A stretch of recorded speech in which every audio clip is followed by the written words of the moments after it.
Cloud says she don't know the story. Cloudy doesn't know it. Nobody knows it the way T's about to tell it. Hello, because you know, you thought your Auntie C pulled out some little extra nuggets. Wait till I tell my story. My side of the story.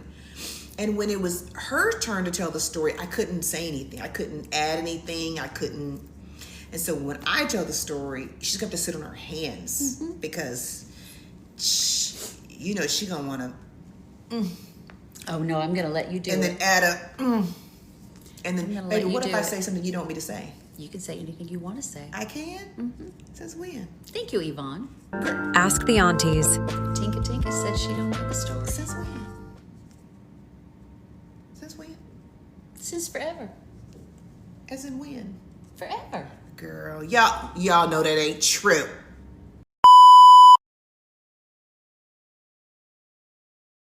Hi, my favorite internet aunties. I just want advice on how I can stop being such a people pleaser and how I can deal with a best friend of mine I've been dealing with for the past years. So recently, this friend of mine would always break her promises, which would upset me. I try being cool about it, even though she's been doing it for months. I would tell her that it was fine and it's okay, even though it really was not.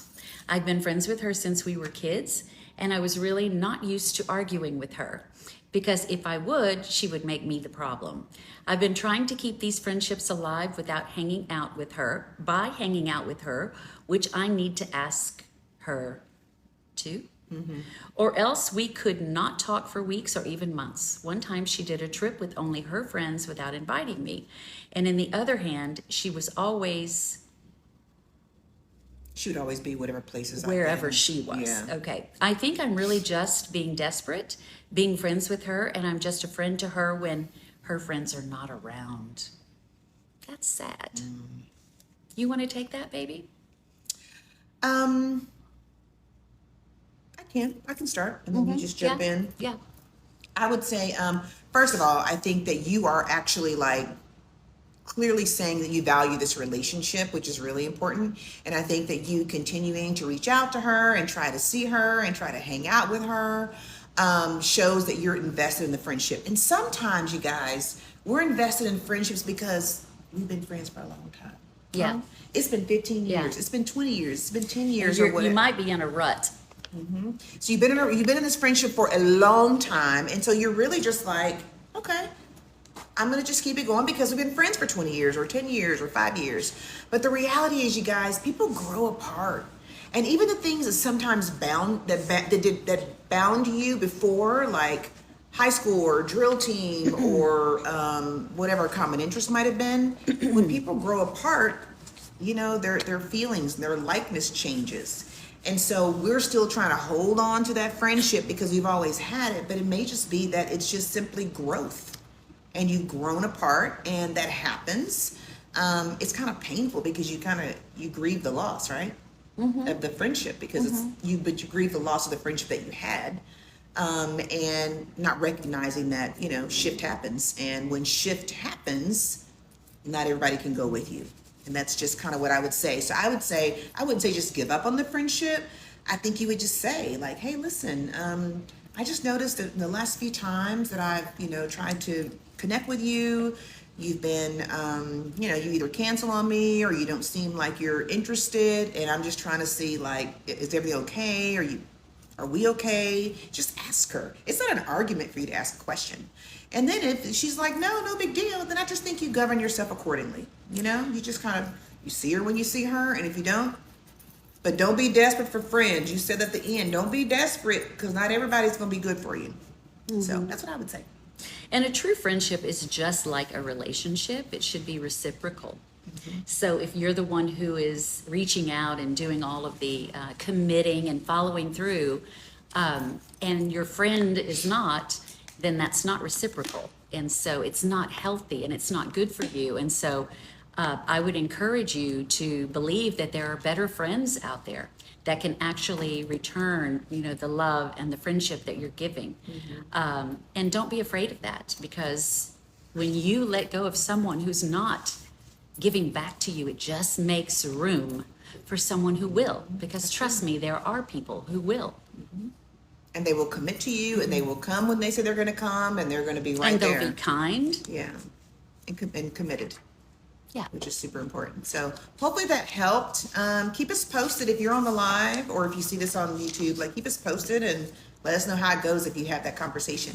Thank you for the money gun. Hey girl, every time we get a money gun, I'm gonna sing, baby. What you think? Oh, we'll be singing a Nah, lot. baby, I brought your. Is it the money gun you want? I don't know if it has batteries in it. It did go. Oh, it did? Okay. Because it says Leo on it. I thought you might want that today. And it's glittery just like mine. Leo Queen. Every time I get a money gun, I'm going to say, wait. Hey girl, ain't never gonna be nobody, nobody, nobody, nobody, nobody like you. I may not say all of that. I may just say, hey girl. Thank you, music. Portia, it's been a good day. We both kind of got our little, we did like cute day today. Tell them what you got your hair done. Oh, with yeah. us. Yeah. I slept in public all day long today. You was tired? You fell Yeah. asleep last night. Well, I slept last night. I don't know why I was so tired today, but I got my lashes done, slept through that, got my hair done, had my eyes closed the whole time. Did your brows done? She didn't do my brows. They look good though. Yeah, I just kind of touched them up. They look good. I got my lashes done. I got my hair cut this morning. And I was going to take a picture. I was going to take a picture of it without my little powder. And then I was going to do a little video and then put the powder in there so they could see the difference, but I forgot. I have to do it next time. Anyways, I got my lashes done. I got my hair done. And then we went to lunch dinner, kind of. I'm Yeah. still kind of hungry. I wasn't really We didn't really satisfied. eat. You hungry? I will be. You will hungry. be. Yeah. We went to lunch dinner. Thank you. Buddha we both- Wooda. Y'all, we both had a burger and both ate half of the burger, which means we could have had a full burger and split it. But that's it. That was kind of a relaxing day today. And then I worked on like TC Fam Angel stuff, and my baby was working on one of her projects today. That filter's taking you out. What filter? Oh, What filter? what filter? Is there a filter? Do we have a filter on? We don't mean to if there's one on there. We didn't put one We on. just have a light right behind it. So it may just be that it looks really bright. The Elvis, oh, someone gave us an Elvis filter. The Elvis one. We Baby, didn't they see said it. a burger is new. Oh, I know. Right. See, the auntie's been showing out. And even I normally would eat it without the bun. And I've been eating the bun today. I ate the Yeah, bun we're going to today. get it together. Thank you, Alexis G. Hey, girl. Alexis, thank you. We are going to decorate for Christmas. Tonight. We're going to do the TC Fam tree tonight. Right? I hope so. Yeah, we told them we were. There it is. Oh, that filter. Baby, you want to do the next one? Yeah. Baby, look who that was. Jeremiah the Bullfrog. Where? She gave the money gun. Hey, girl. Sing Jeremiah the Bullfrog. I don't know how it goes. Jeremiah the Bullfrog? How does it go? Jeremiah was a bullfrog. How does it go? Was a good friend of mine. How does it go, though? I don't know the tune. You know what it is. No, I don't know the tune, for real. I don't know. I really don't. I'll sing it to you later when we go on break. It's pretty. She won't She almost sing, got y'all, because I don't know how the You know that song? Jeremiah was a bullfrog. He was a good friend of mine. just We'd love to drink that wine. what do you do? What? No, baby, can you sing it? Sing it. You can stick the microphone. Joy to the I world. wanna do it. All the boys and girls. Joy to to the the people and the fishes in the deep blue sea. Joy to you and me. Yeah, I know that. If I was the king of the world, I tell you what I'd do. I don't know that. You don't know that song? No, I just know the hook. You're not going to get her. I'm not trying to. Who was Jeremiah? See, Baby, I know Jeremiah. You want to tell them? You want to tell them about that? The little frog. Mary. You want to tell them real quick? Yeah, well, Baby, you like Angelina Jolie. Whew. well. Now that you said that, Thank you, Giselle. Pooda Wooda.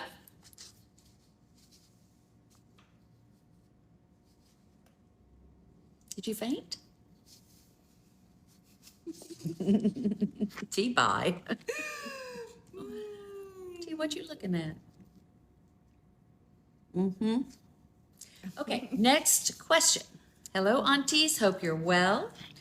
I'm not as active as I used to be, but I always watch your videos or the IG stories at some point, and I want to thank you for those moments of peace that I feel when I'm watching the lives. I would like some advice because I feel lost in university life. I'm studying marine biology, but I feel that I can't. It is a career of my dreams. I've had problems since before I started studying for different situations. I feel that it's still too early to give up. I've spoken with my family, but they tell me is that the important thing is to have the diploma no matter what the career is, but I want it to be something I really like. You want to talk about that? Go ahead. You start. And then I'll go. Well, I believe with all my heart that it's very important to have passion about what you're doing, for what you're doing. Because if you don't, you won't have interest and it won't give you energy. And usually you don't excel because of that. And if you go into a career that you feel that way about, that you're forced into and you really don't want, it's going to feel like work every single moment of every single day you try to do it. And as one who went down a path that I was passionate about, and my wife can speak to this as well, since I graduated in 1987 in interior design, school didn't feel like, it was like I just loved every moment of it. And from the time I started working until now, I still love every moment of it, and I don't feel like I'm working, and I've made a hell of a living at it. So you can make a good living and you can enjoy your work. You don't have to do something that you're not interested in. But I also told my kids, because my kids are extremely creative too, that you have to have balance. You know, you have to have a backup plan. So in other words, don't just study art. I want you to study art and study business. Don't just study music. I want you to study whatever, you know, something else that you could, like if your second interest, if you're not going to be a musician, is to be a history teacher, then major in history. So you have a plan B while you're going to school. Because, you know, everyone can't grow up to be, you know, a Picasso or Led Zeppelin or whoever, you know? But girl, child, she'd have brought I out don't know where Led Zeppelin Where came did it from. come from? I don't know, my childhood. I would say I agree with everything my wife said. I would say as far as the conversation with your family, you know, tell them that you agree about the importance of like getting a degree and you understand that and you are on the same page about that. And I think just sharing, like, it's also important that I do something that I love. You guys, through your adult life, you're going to spend, I don't remember the exact number, but there's a research have shown like how many years of your life, like every day, full 365 years of your life that you're going to spend working. Like we work almost as much as we are at home. So when you think about that much investment in a job, you have to do something that you are super passionate about. And I would say this, like if you don't know what that is, you know, you'll know when you find it. It's going to spark joy. It's going to help you. It's going to force you to think. It's going to make you problem solve. It's going to stretch your thinking beyond where you are today. And you're going to have such energy around it. It's not going to feel like work, just like she said. I think about just like my entire career, because I didn't go to school to be a teacher. I wanted to be Oprah. So I was like, I'm going to school. I'm studying radio and TV because I'm going to have a talk show, right? Like Oprah, because Oprah was really big when I was going to school. And so I knew I wanted to do that. And I did radio. I did radio in high school. I did news reporting in college. I got a scholarship for journalism. I did it the entire, 4 years. Graduated college, still worked for the radio station, loved that. And then I was like, but I really want to teach. And when I started teaching, you guys, it was like I felt the entire world opened up. Because I know that I've always been meant for service, and that's what fulfills me is service. And so being a teacher and an educator was like I was just serving, and it just felt really good. So Anyway, you'll know when you find it, and you'll never feel like it's work. And when it feels like it's work, that means you probably don't have the right thing. And I want to add something to this that we've talked about before, but it's really super important. And I'm so grateful that someone asked me this question. When I was growing up, no one ever said, what do you want to be? What do you want to do? It was never asked. And someone asked me around 20 years old, they said, if you could do anything in this world or be anything in this world, no limitations, no, whatever, what would it be? Like, answer. And I didn't have any time to think about it. And I just said, it just blurted out. I would go to school and study interior design. And where that came from, I have no idea, because I'd never dared to even ask myself that, right?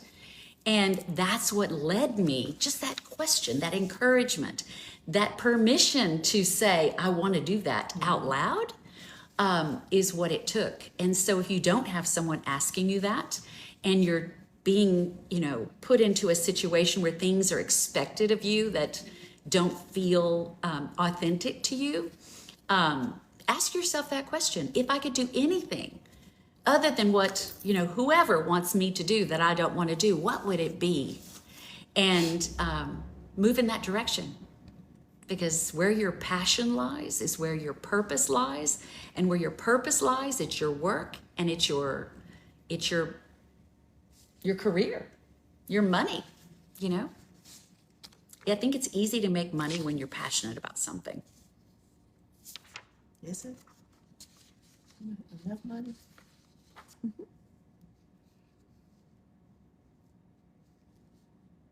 Well, and it really depends, because some people are not in it necessarily for the money. They would like to be crazy successful and have a ton of money, but there are other rewards too. If you're doing what you love, you're going to be a happy person and you're going to make a living. But, try to figure out how you can do what you want to do and turn it into a big business. You may be, I'm just going to make this up, like, Haley's an artist, and maybe she doesn't make as much money as she wants to make painting, art. But she decides she wants to manage a gallery, and then she gets this, idea that she wants to buy the gallery, or, whatever it is, and she turns it into a business. It's still art. She can paint on the side, but it was her passion that took her down the road. So, like what Milad is doing now, it's turned into something, he's still doing his music, but he's making a lot of money in the music industry, but doing something different than what he thought he was going to do. So just stay open, but move yourself in the direction of your passion. And I think what you said is important, baby, because you said like the importance of making a living. Because, I saw someone in here saying they wanted to become a teacher, but their family's discouraging them from becoming a teacher, because it's not enough money. And, the reality is, you don't make a lot of money in any kind of service industry, right? The reward you get is through giving to others, teaching, taking care of children, or whatever the service industry is. But Oprah said, this quote is like, I have it framed next to my diploma, and it says like, it's a Maya Angelou quote, but I heard it from Oprah. She says that, basically pursue the things that you're so passionate about, that you don't make money your goal, but you do it so well that people can't take their eyes off of you. And that's when the new opportunities start to open. So I never became a teacher for the money. When I started teaching, you guys, and y'all are young, some of y'all are young in here, so I made $16,000 a year, which even in today's, you're looking like, how are you gonna live with $16,000 a year? Even when I moved up the rank to being a principal, I still didn't make a ton of money. I didn't make a lot of money, but you're so good at teaching, you're so good at being a principal, the next thing you know, you're an executive director, then you're a chief school officer, then you're a superintendent, then you own your business. So you just continue to say, I'm gonna do this job so damn well that something else is gonna come from it. And it's still in the same line of work that I love so much. So I just said that because I made a living, but I ain't had much left over, you guys. That's not what was driving you at that point. We'll talk about those stories later, because the struggle was real. But I loved it so. My heart was just so full. Yeah, and the money came And the money came. And the money came because she kept following her passion. So. That's true. Yeah. Well, that was a good question. All right. Okay, the third question. Love you both. I'm an OG follower. I've always been interested in design, but I am now 47 and I don't know if it's possible really for me to start over again and pursue something in interior design or clothing design. Does Cheryl have any advice on if she thinks it's possible in this time for me to try? And if so, what first steps would she suggest? Thank you. That's a good question. That's a very good question. It's pointed directly about design. It's a very good question. I don't think it's ever too late.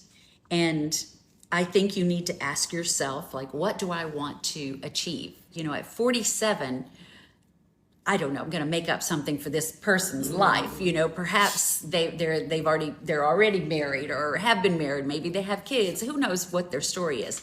But it may not be, I don't know, that would change. That would kind of alter what your end goal would be. But when I went to design school, I was in my early 20s. And in my class was a woman who was about your age. She was in her mid 40s. And she was very talented, and her goal was to design houses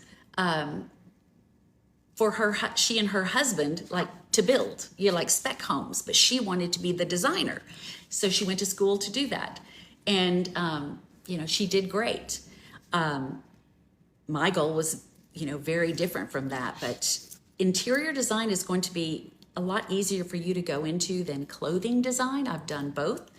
And clothing design is very, very volatile. You have to understand trends. You have to be so, like, your bloodline has to be fashion. And you have to stay, like, in it, because 18 months at least ahead of time, you're picking colors for 18 months from now. But how do you do that, baby? You have to be so immersed in fashion. That's what I'm saying. Like, you just know it inside and out, and you've known it for a long time. And so you know what's coming because you've ridden this wave, you know, through seasons. And you can do it. But you don't even have to just pick 5 colors. You know, you can have a color forecasting service. But then you have to know, because you have to place orders a year and a half in advance of which color is going to hit. You have to make financial commitments. And I started with a small company that turned into a big company, and it was scary all the time because I was trying to run the business as well as design. And you know how difficult that is to do the creative part of it, which is the lifeline. But if you can't ship on time and you can't do quality control and you can't, you know, whatever, it's just very, very difficult. That's why I say it's volatile. Interior design is much easier. It still follows trends, but they're not as fast moving, and you don't have the commitments. And I think it is absolutely fascinating and an honor to be a part of creating someone's home, their space, the way they see the world every day I get to affect. And that's a big deal to me. So I love getting to know my clients and what they love, and creating something that's a bigger version of themselves that perhaps they couldn't even envision. So it's very rewarding in that way. I found clothing to be exciting, you know, when things are published in a magazine or some star wore this or that, but you were a nervous wreck the entire time. So I wouldn't, I don't know, at 47, I wouldn't, you know, maybe at 21, I might say, okay, you know, you might have the energy for it, but it's just a lot. So. It just probably depends on what she's going to be doing, though. Because I used to watch Project Runway all the time. Did you ever watch Project Runway? Anyway, on Project Runway, there are people of all ages that were kind of new to the industry, and maybe they had like varying entry points. So maybe they didn't own the business, or they weren't the key principal designer, but they were doing the back end of sewing or something. So, you know, I would just say my mom went back to school. She'd never been to college, and she went to college at 55 years old. 55 years old, she got her associate's degree. in early childhood education. She never had an opportunity to go to college. And so I'm just saying, like at 55, she went and did all the hours. She had to do like her internship in early childhood spaces, and she did it. So I would say I would not let age limit you, but certainly there are certain aspects, I'm saying, as you said, that are easier or harder depending on kind of your entry What point. path, what path you take, what you really want to accomplish in the end. Yeah. One of my really good friends got her doctorate. She'd always dreamed of getting her doctorate, and she got her doctorate at 72. She was 72 when she went back to school. So it's like at 72, she's in college getting a doctorate with people who are, probably 25 and 30, getting their doctorate. So, but it was a dream of hers, and she ended up getting it. So I was really proud of her. And you don't have to just do interior design if you go to design school. Like, you could specialize in renderings or just doing CAD work, like being a draftsman if you really like technical kinds of things, which I love, space planning and technical things. You could just specialize in that, be like a Maria, or do renderings if you're very artistic. That could be your specialty, because a lot of people, like myself, I went to design school, but I had a rendering class, I had a CAD class, but there's no way I would sit down and render my projects at this point. So we hire people that do specialty type functions in our field. And, that might be a really good way to kind of get started. That's true.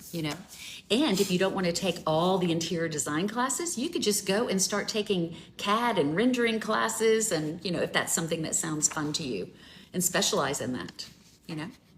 But I don't think that an interior design degree would not help you. I think it would help you a lot.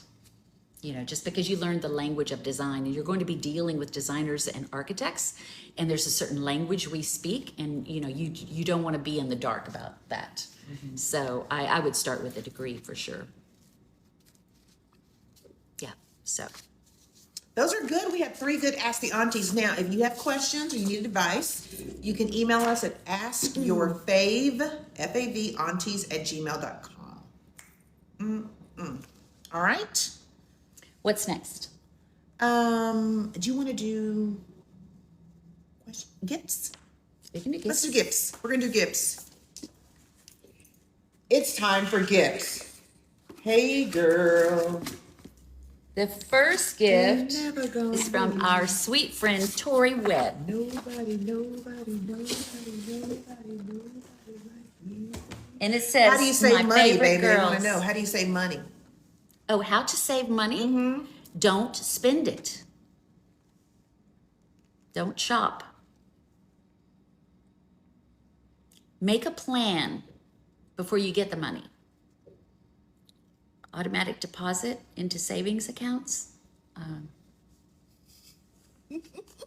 I'm not real good at that. Maybe T can answer. How do you save money? Well, you don't spend. But no, it's something you don't spend because you don't want to deprive yourself because you're working hard. You should be able to get some things that you want, but just don't overspend. Like, spend from your reserves and always save for a rainy day. You know what they say? You should have at least 3 months of bills in your savings account at all times. And that's if you have a job, a regular job, income coming in, and 3 months of pay. So, anyway. Yeah. Just, And basically don't get the things you don't need, y'all. You don't need to be just buying a bunch of stuff, just be buying it. And for I someone, bought 5 pair of shoes yesterday. you did? I haven't shown them to you yet. I hid them in the closet. Oh, now she's hiding packages. See, T's I'm gonna show always you. had. I'm gonna bring them and show the TZ fam. T has always had like a regular job with a paycheck, so she knew what she was going to make, salary. And I have never had that, ever, since I got out of design school. I've only worked for myself. And so and sometimes over the years, trust me, it was feast or famine. But it got much better when my kids got out of college and I didn't have to focus or divide my attention, between kids and, just life. I could just work. And so then things looked very different. And I had to really be careful. because I was always nervous about money because nothing was ever guaranteed, because you could have a job and that might last for like 3 months or 6 months, and then your phone might not ring. And because I've never advertised it, just my phone rings or whatever. And then you may not have a job for 3 months. So you have to figure out when you have the money for 6 months, how to make it last for even longer. So many years ago, I started just paying things ahead of time. So if I had rent, I would pay my rent a year in advance. If I, had a car payment, which I haven't had in a long time, but if I had one, I would pay it a year in advance. And so that way I could relax, because I get because I have to be able to create, and I can't create if I'm a nervous wreck about money. I can't show up and think, I have to sell this job because I have to have money. That just takes all the creativity and the heart I have for what I do away. So I had to discipline myself to put that money away, like in a separate account. And I would know how much my rent was, my utilities, my insurance, my everything. And all of that for a whole year would go over there.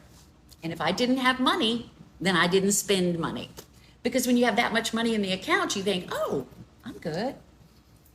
Yeah. So you think, oh, I'm good. I'm good. No, you're not, because you're not. You don't have any surplus money. So that's the way I did it. And then I got to the point that I could actually buy a car like that. And so that's kind of how I've stayed, just right there. I would say that, I wish when I was 20, I invested more in my retirement. So these young folks who are on the phone tonight or on the live, like, I know you think 40, 50, 60 is a long way away, but it is not. And so, if you have a job, if they have a 401k program, or, I was in teacher retirement, my other job, I had a 401k, but had 2 pensions. But wherever you are, if you have a 401k option and your employer matches to any degree, invest in a 401k, put it in. And the thing is, you may think, well, I missed it, I want that right now. But don't think about immediate, what I want right now, I want more money at the end of the month. Think about long term, because anything can happen. My wife got very ill. She got very ill. And if there was not a cushion, and when she could not work, it would have been a very hard time financially for her, for us as a couple. So just think now, put money away now, invest in retirement now, today. And it's never too late. Even if you're 50 or 60 right now, you still can invest in your retirement.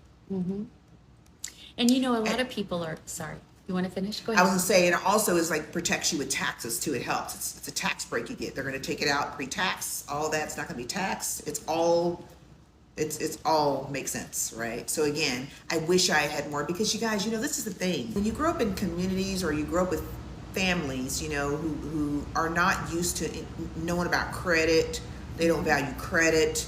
They understand the importance of it, because it's generational. You don't own a home. You don't know the importance of owning a home.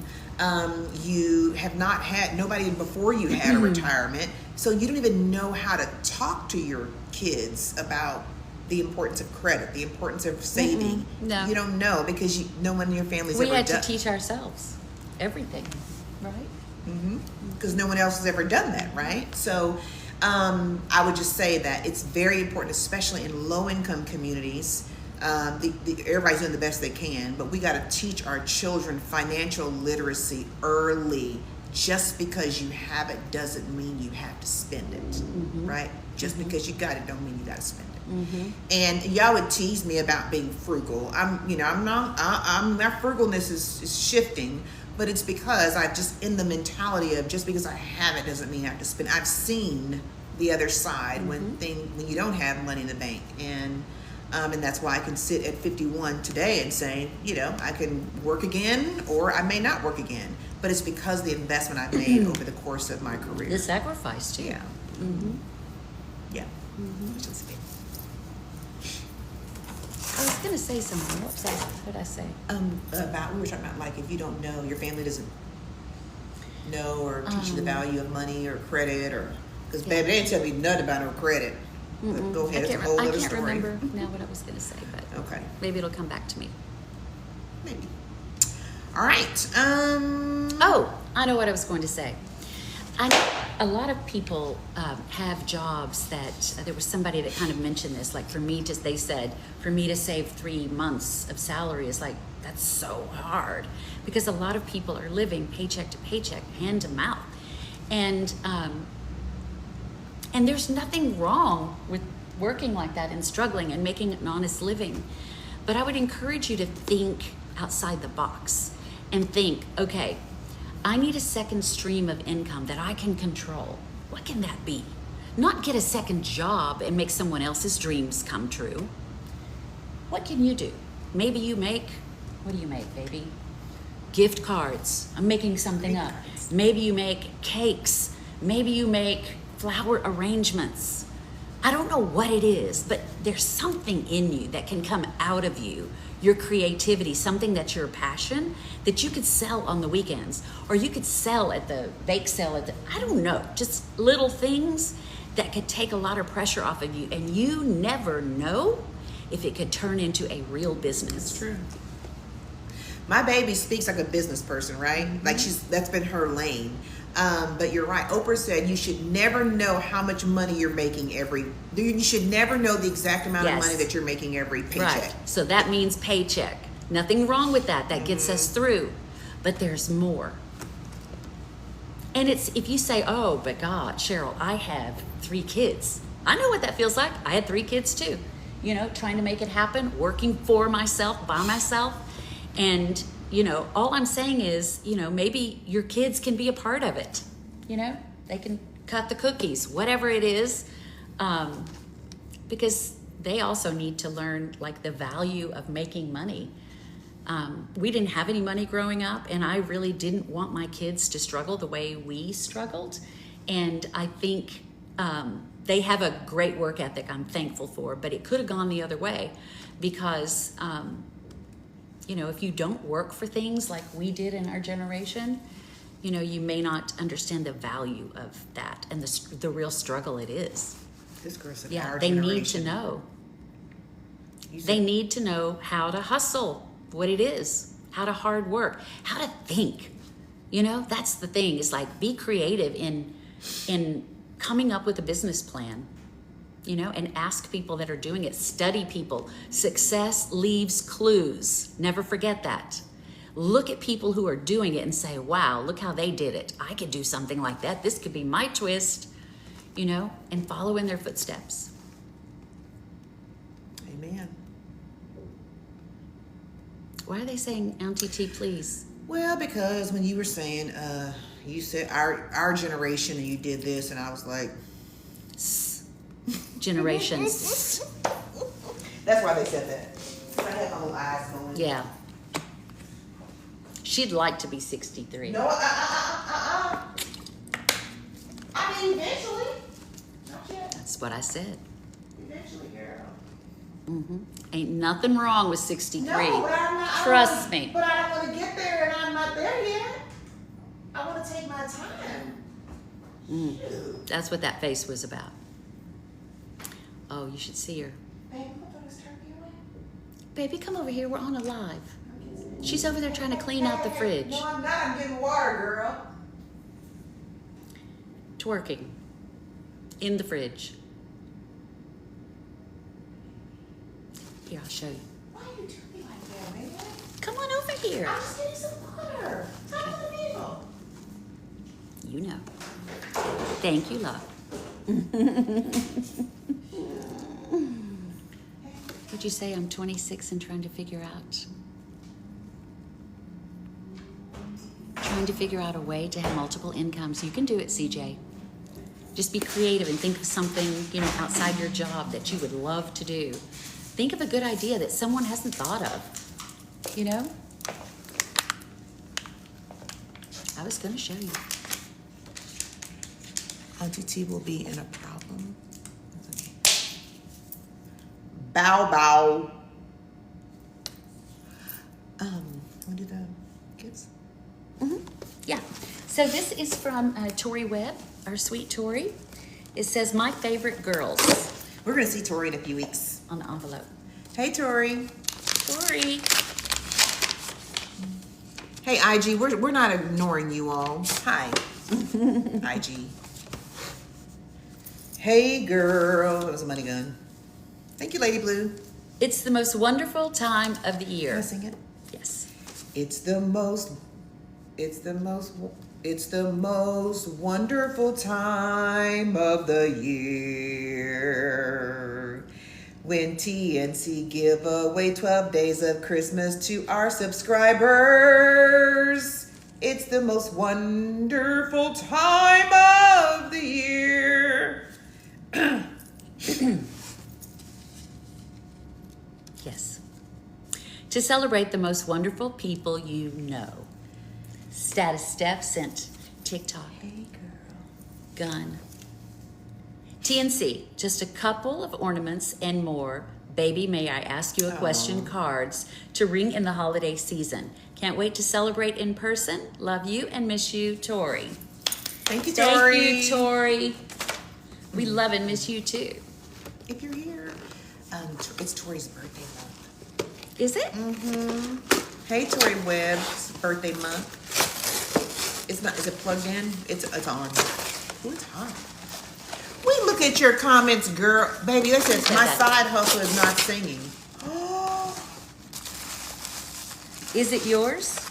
Oh, They said theirs isn't or yours? Baby, your side hustle is doing pretty well. thank you. Check. What do you say, baby? Clock it. Can y'all get y'all? Can y'all? I gotta She's ask. known for her singing now. She came from nowhere and became a singer. Started from the bottom. Now I'm here. Now I'm here. Baby, not you in the background. Doing it. Y'all, marry you a hype. Get you a hype man.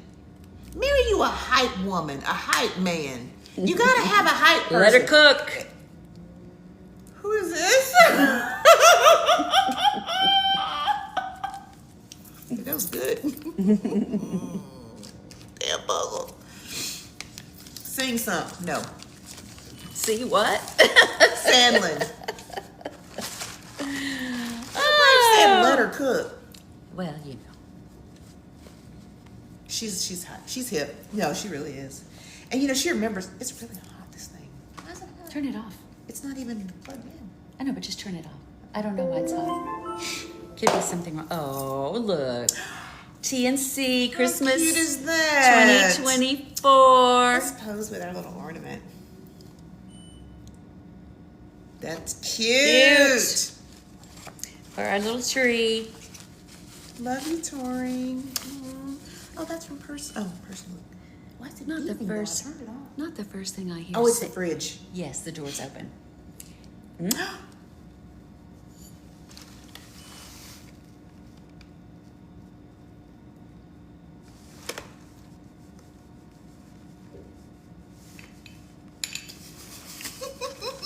Let's take a picture. Look.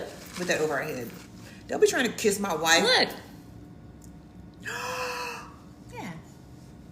It's a mistletoe picture. Oh, I love It says that meet, picture. meet me under the mistletoe. Hey, look how you kissing me in that picture. Did you show them? Yes, I did. That's the way you're supposed to kiss your wife. Under the mistletoe.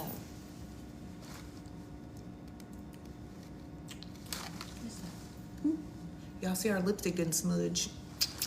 That after January 19th, TikTok will be illegal unless the Supreme Court grants a stay. We don't know that that's going to happen. So this is what we're going to tell you to do. Follow us on Instagram. If you are not on Instagram, go to Instagram right now. Follow us. Go to our YouTube. Follow us. Subscribe to our channel. Like, subscribe, follow us. Because we are going to start pushing a ton of our content over to those two platforms. So yes, it is a very real possibility, you guys. Very real possibility. So we hop may not, on over we may and not hop be on right TikTok back. in a month from now. So What's your Instagram? Tracy and Cheryl. Tracy Just put in Tracy and underscore Cheryl. and underscore Cheryl. You'll see us. Yeah, all that you're gonna find us. Just put T and it'll all pop up. Hey, who was doing my dance? Oh, that was Lane. Wasn't she? We are going to start a podcast after our After we get the book done. Yes. Yeah, first things first. We owe ourselves and the TC fam and the world a book first. Okay, this fabulous little box says Better Together. Oh. Conversation prompts for a deeper, more meaningful relationship. Answer that one. What do you remember most about the first time we met? T, you go first. I Because remember. you're supposed to tell. This is a great setup. They're not at 500 yet. I'm not doing it till 500. Okay, well, we'll just sit here in silence until they get to No, 500. we're just gonna no go- silence. Yeah, We're just gonna go do the tree or something, child. You gonna punish him? silence. Are they tapping? Yeah. They are. I'm going to eat my little. I'm hungry. What you want? I can order you something. I'm really hungry. What you want, Birdie? What do you want? Whatever you want. Because this live is on hold. Ooh, hey, they're almost at 400 already. Y'all Should we scared? try and see? Is that a pickle? They're so good, Let me have one. baby. And they're already in a little package with all the juice. Look. I used to eat these when I was on Weight Watchers because it was like 0 points and they're good, huh? It's cold. Oh, it's good for your teeth. Her teeth are sensitive. The live is on hold. Absolutely. Baby, no, we can't do that. We have another gift. Not Auntie C. Auntie C hitting us with the mama stare. You don't want to answer one of those? Thank the you, first Tori. one Sorry, was what Tori. you're supposed to do. But you, no, I'm going to talk a lot about the whole everything. It's not just that. Well, that's where you start. Now I'm going to start with when we became friends on Facebook. I know you are, but this is the starter for the story. But in the meantime, do you want to answer a question for the people? When they get to 500. Baby! Look, they're at 428. See? I knew they could do it. Come on, Emily. Thank you, Suzette. Suzette. Hey, girl. We're almost there. See? I'm having flashbacks. Baby. No, C's not playing Twan Dog. Oh, this is Sarah's gift, baby. Sarah, We're we almost have your there. gift, Sarah. We're going to open your gift next. But we didn't give Tori enough. I know, because attention. we started playing No, with 'cause her you start cards. fussing at them. I'm not fussing at them. Hurry, y'all. Tapping is clapping. Everyone's tapping. Look, 458. We're doing well. You see that? This is just a little bit of a Not you guys that we holding us needed hostage. to end the week. Babe, they're tired. Babe, why are they complaining about tapping? I don't know. Look, they're almost at 500. They are good, Jay. Look how long it took. I know. What? 5 2 minutes? You threatening them. 2 minutes. You guys got us to 500. Y'all, we're not going to accept people on the IG live. We don't know y'all. Huh? No, we can't do that. Look, 486, 487, 489. I feel like we need confetti or They said something. C only had to say I'm silent and y'all moved. Isn't that the truth? Vanilla and chocolate. Who's vanilla? It ain't the one you think. Taya said, fingers up, 502. Tell your story, baby. Thank you, guys. What? We have gifts right first. Oh, okay. We'll open the gift and then we'll tell the story. Because they can't be tricked. I said know. 500. Baby, we have to give her attention. We've not really said Okay. Okay, hang tight. Tappers. the cards. What The are cards. they? This is Sorry, Better Tori. Together. Conversation prompts for a deeper, more meaningful relationship. And the reason this all happened the way it did was because the first question in the box says, what do you remember most about the first time we met? Can you just answer that? I remember hugging you, putting those bags down. And I went to hug you and you said, no, you can't hug me. What do you remember about it? The hug. What? Because I wanted to remember it. Did you put on perfume? When you came downstairs? You put on perfume just for that meeting. He was trying to get me. I put on tight pants. She was trying to get I me. put on snow boots, furry snow boots, and I put on my long shearling coat. Little black turtleneck. Hair was herring. Yeah, thank you. Thank you, T. Hollered day one. I was setting up the future. Right. Baby, are we Set a trap. gonna open the other gift first? Yeah, and know open the it. story? And then T's gonna tell This the is from story Sarah. because she owes you guys a story. Here, babe. Thank you, Tori. My wife said the hair was herring. I don't know who this. Y'all. She knows who it is. She lives with me every day. Here, TNC. What? You gonna drink the juice? No. You're not? Not on the TV. I'll drink it. I love pickle juice. Baby, did you ever eat pickles with now and laters? No, Jolly Ranchers? no. Did y'all ever put like a now and later or a Jolly Rancher in your pickle like when you ate it? Y'all young. That's because y'all young. Y'all know. Young. Pickles and peppermint. See? Well. Okay, aunties, this is from Sarah. I love how y'all share your favorite things with us. I've been heavily influenced. Don't tell my wife. I'd like to share with y'all my new favorite drinks. G-Spot. My favorite actress, celebrity crush since high school in the 90s, Gillian Anderson, created these, and the name is a fun nod to her chapter in sex education character. They have good stuff in them and are nice for a treat or mocktail. They're best when cold. I hope y'all enjoy them. I hope y'all are having a fabulous holiday season so far, and I'm so excited to meet everyone soon. Sarah, Rue, and Wendy. Hey, Sarah and Wendy. Thank you for your favorite drinks. Yeah, Jillian's a cutie. Thank you for sharing. I didn't even know about this. I'm going to say this for you, baby. What, girl? What? Huh? What? I'm just reading that. Why are you looking at me like that? I'm just reading this. Okay. And it made me, Okay. Don't be looking at me sideways, girl. Girl, I might be looking at you sideways for real. Are you reading these?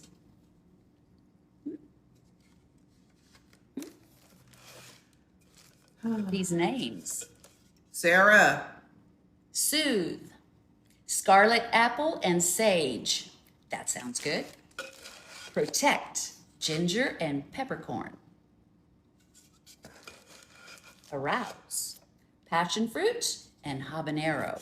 Oh, we're going to get kicked off the line here. Why? I'm just reading the can. Lift, Red Berries, and Sarawak. We're not playing tonight. Get us some food. Lift. Oh, we saw that one. That was This is a over. repeat. Okay, Jillian Anderson. We're part of the family. Ciao. This is our fresh alternative to high sugar caffeinated drinks in the market. Get on to your Snickers. Yeah, I like this. We've created a naturally great tasting range that celebrates self-care and self-awareness without any preachy wellness messaging. I like that. I love it. Yay. Thank you so much. She is spicy, Jillian. Oh, there's a pickle in there. It's good. You don't like a little sweet with your pickle? No, I like it like this. Order Barbie some food, Please. child. Thank you, Sarah and Wendy. Thank you. Appreciate it. All right, baby, do you want to do? Okay, I can do the story. We're 500, and we have to give the people We're about to do what the we story. promised. Okay. My baby has a story for you guys. So get your popcorn, get your pickles, get your, what is this?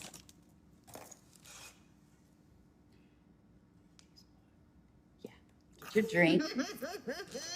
They said, Tim, we need details. Jeremiah the Bullfrog. Hey, girl, what's the story about? It's about the story about us. The story about my wife and me. So I'm going to come forward and tell a story for you all. You want to finish it? You can't swig pickle juice. You tell me Just to order sip you it. some food. Baby, there's a lot of food in the refrigerator. Are you kidding me? Did your mom ever tell you that?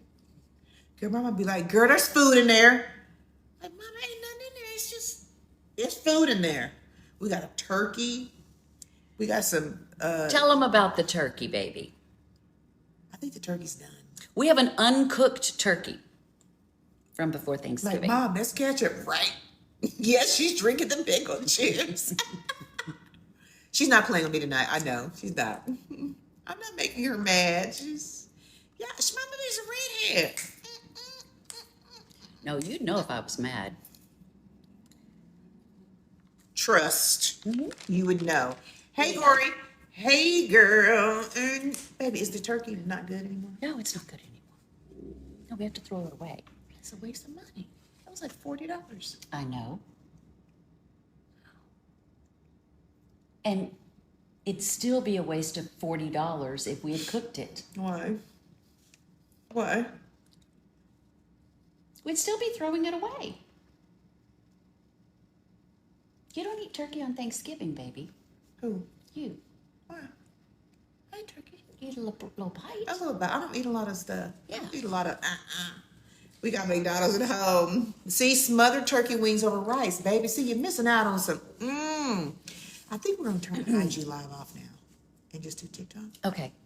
IG, we love y'all. Come on We're gonna over to TikTok. because I gotta really focus on this store, and I can't. You know what I've always wanted to make with Thanksgiving leftovers? If you have a waffle maker, I always wanted to get the dressing.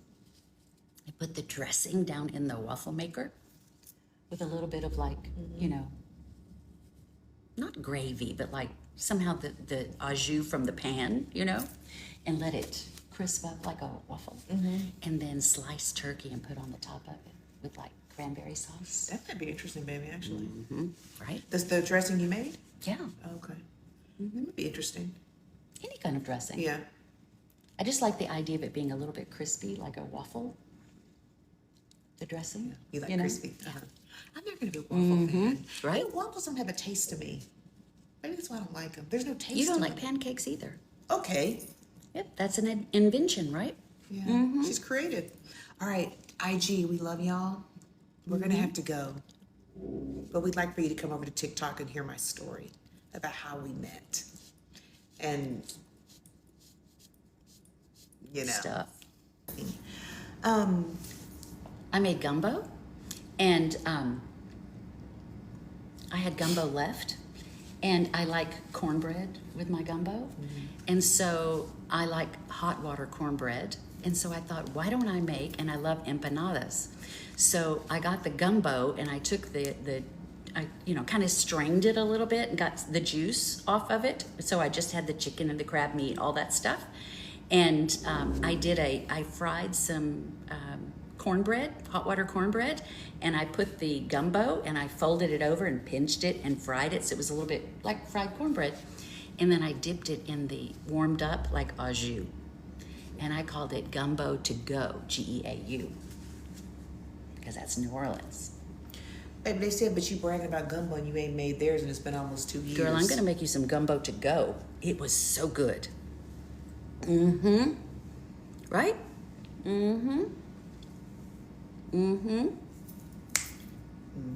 So tomorrow, you had gumbo tonight. Tomorrow, you can make your little gumbo to go in your cornbread.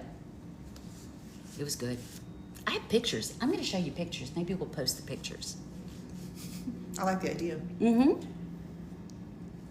said Yeah. they gonna believe It's it when cold they see now. it, baby. See, they know. Gumbeaux. Gumbo to go. They like, tell the story, girl. We don't care about no hot water cornbread. I know they don't. Put that on the menu. That'd be a good appetizer. You know, in a restaurant, like a soul food restaurant, that'd be a great appetizer. Right? When my baby's ready, I'm gonna get on it. Oh, I'm ready. That's right, Kiki. Were they getting me? Maybe, yeah. A little bit.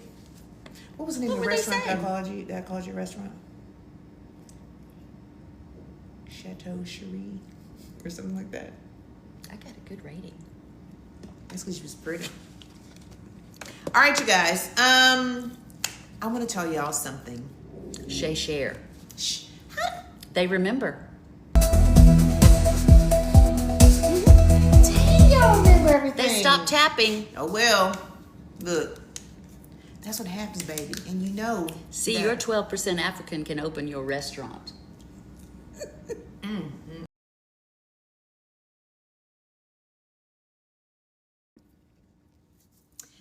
My name is Tracy. This is my lovely wife, Cheryl. And it all started with a Facebook friend request. Let me rewind. We have some mutual friends. And so I don't know, somehow her business page came across my Facebook, you know, the feed, maybe someone commented on her page or something like that. And so I remember thinking like, oh gosh, that's interesting. Like, I'm gonna go check out this, because she's in design and I love house stuff too. So I checked out her business page and I kind of knew who she was a little bit because she was dating someone who's pretty prominent in the community. And so I was like, okay, I know who she is because she was with that person. So I was like, let me just check out her, you know, her business page, see her designs, all of that. So I clicked and on the website and I was just reviewing. I was like, wow, she's very talented. Beautiful designs. I was like, I wish I could afford like the stuff in these homes that she was designing, but they were just really beautiful. And so I just kind of followed her business page. She would post every once in a while on Facebook. And so that probably was a couple of years, honestly, that I did that, but no interaction or communication or anything like that. And then one day, again, because we had mutuals, like if you were, she was tagged in something, I think, of a mutual, maybe y'all went to dinner or lunch or something, and she showed up, and I was like, I think I'm going to send her a friend request. Now, it's important for you all to know something about your Auntie T. Your Auntie T don't be sending no friend request. She ain't calling nobody. She ain't messaging nobody. Like, I'm the prize.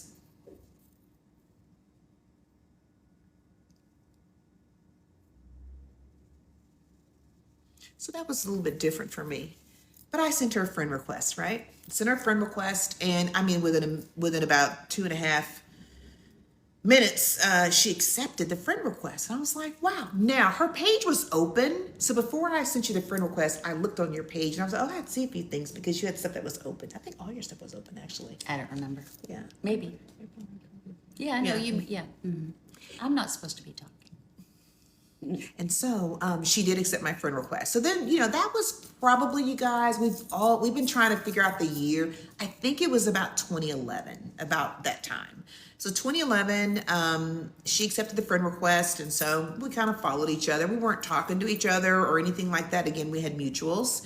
And then I remember thinking, like, she's pretty, you know, pretty lady. She's a nice looking woman. She's very stylish, sophisticated, and all of that. And then I was with some colleagues at work, and we went to lunch, and we walked into this restaurant, and it's a little cute, little quaint Italian restaurant. You could bring your own wine and things like that. I've never had a wine drink or anything, but you could bring your own wines, and so it was very small. So it was very small, which means you can really see like everyone's sitting down. There are like 7 or 8 tables, right? So we got there, and I immediately saw her because it was I think maybe 3 people in this restaurant, tables that were full. And so in 2011, I saw her at this table, or 2012 maybe when I saw you, maybe 2011 or 12 I saw you at the table with the person she was seeing. And they had their bottle of wine, so they were imbibing and just, you know, having a little Italian food and sipping a little wine. And I remember I remember like smiling and saying, wow, that's Cheryl. Like, I know her, smiling like I know her. Of course, I didn't know her and she didn't know me. She didn't even know that I was there. Probably didn't know that we were friends on Facebook, but she has a lot of friends on Facebook. She did that she didn't really know. She just accepted a lot of people. So she probably didn't even know who I was, you know? So anyway, so I just remember seeing her and just thinking, wow, that's Cheryl. And you know, that's Cheryl. And that was it. That was 2011 or something like that. That's right, Nicole. Baby, what are you talking about? She's named the restaurant. What are you talking about? I'm not talking. I'm not talking. So then we just kind of go along, and again, then we start like a little bit over the next few years. We started liking posts, things like that. I never commented, but I liked some of her posts. I remember she liked a couple of mine. I think I liked more of hers than she did of mine. But it was like really very interesting, you guys, because before we met, we had seen a lot of each other, right? So someone saying, why can't you talk? Y'all, this is my time to tell a story. She told hers last time, so I'm telling the story, so she can't talk when I'm telling She's my telling the side story like I'm not here. Like she's not here. And so Somebody just said they were learning their multiplication tables in 2011. Maybe That's why I was laughing. I know, but I can't tell my story. Go. Shh. See, couldn't talk. See, but y'all, tell you the Be truth, quiet. Aunty T. She can't, you guys. I told I'd be you. quiet. She has to sit on her hands, but that ain't gonna help. I'm quiet. So you guys, we're liking, liking posts here and there, nothing unusual. But I remember like thinking, gosh, I kind of knew like who her kids were. She pretty much, I knew who she was seeing at the time, and and beyond that person, another person she was seeing because they would post a lot or whatever. And so I just remember thinking like she's pretty and she's really smart and bright and she's creative because I saw her work. But that was it. We're just liking each other's posts or what have you. My baby at the time was doing her thing, she was waiting on her wife to come. I was doing my thing, waiting on my wife to come. And then one day on her birthday, I remember thinking, I'm going to message her. It's her birthday. So I'm going to just say happy birthday kind of thing, right? That was probably either 2018 or 2019. Are you asking me? No. Okay. It was either 2018 or 19 that I messaged her on Facebook. And I was like, hey, I just want to tell you that, I know we don't know each other, but I think you have I love the light that you have. You're so positive and passionate about your work. And I can tell you love your family. And I just want to wish you, the best birthday, and your next trip around the sun is going to be amazing or whatever. She immediately responded and was like, thank you so much. And she was on her way to the Katy Trail going to walk, and she was really appreciative for the comment, and that was it. But you guys, but this is the thing. If you know me, which I know y'all really don't know, I've never approached someone or flirt. I've never done those kinds of things. So even this was not a soft holler. It really was not. It really was me saying, I recognize something in this person I think is I will tell her that she's all right. And I think that's a very important thing for women to do to each other. But I promise you, it was not a holler. I didn't even have that in me. So that was not it. So fast forward a couple more years, we started kind of liking each other's posts a little bit more because we had that connection through the messenger, but not a lot, just kind of, a little bit of liking posts here and there. And then fast forward to 2021, February of 2021, we had a winter freeze from hell in Dallas. And with this Dallas winter freeze, we are not prepared for any kind of bad weather in our city at all. So the power grid went completely out. I was on the penthouse floor 27. I had 2 dogs and we had no power. The elevators were down. We had no water. I couldn't flush the toilet. There was no heat. It was horrible.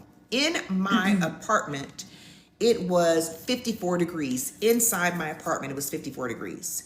And it was day one. And at that point, I was like, shoot, I got to get my dogs out of here because I could not walk up and down 27 flights of stairs to take them outside. So I literally risked my life to take my dogs to a friend's to say, please take care of them because I can't go up and down the stairs. So it was just me at 54 degrees in the house. The first night, nothing. I was like, wow. Second night, no power still. I was hungry. I hadn't showered. There's no running water. You can't flush the toilet. It was just a horrible experience. And third day, I was even on the news. Channel 4 News did a story about all these folks who were still without power. I was one of them. So I was on the news. I was sitting in my car because I had to call into the news station, sitting in my car. And I remember how many layers I tried to put on so I could stay warm. And I had like this, my baby would say this orange hoodie, which it is. Put that on and I was on the news in this hoodie and everything. Saying like, hey, I have no power. Like I'm starving. I have nothing in this house. And then randomly, like the next day, I got a message on Messenger from Cheryl. And she was like, hey, listen, I see that you don't have power.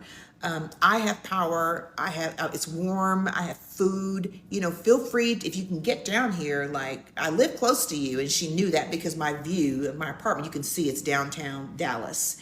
And she's like, I live close by. If you can get here, I will give you plenty of food to keep yourself warm. At that point, I had a friend of mine who also was without power and she was there. So both of us were in my house. I don't know if she was there at that point. She was. Okay, she was. We had two people. My friend mine was there. So we were in both rooms, freezing, hungry. And my friend was like, girl, if you can get down there, go get some food, right? So then she's like, I have food. I made chili. I made this. I made this. And you girl ate 3 days. So I was like, okay, great. I messaged her. Thank you so much. Now, Black folks don't just show up at people's house and eat their food. I didn't know what animals she had. I didn't know if they were in the kitchen, on the counter. I didn't know if she washed her hands. No, I knew she would wash her hands. But the reality is we don't just eat at people's house. And I didn't know her. Seeing her in a picture is not knowing how her kitchen is, right? But I was hungry. And your girl was desperate. So I was like,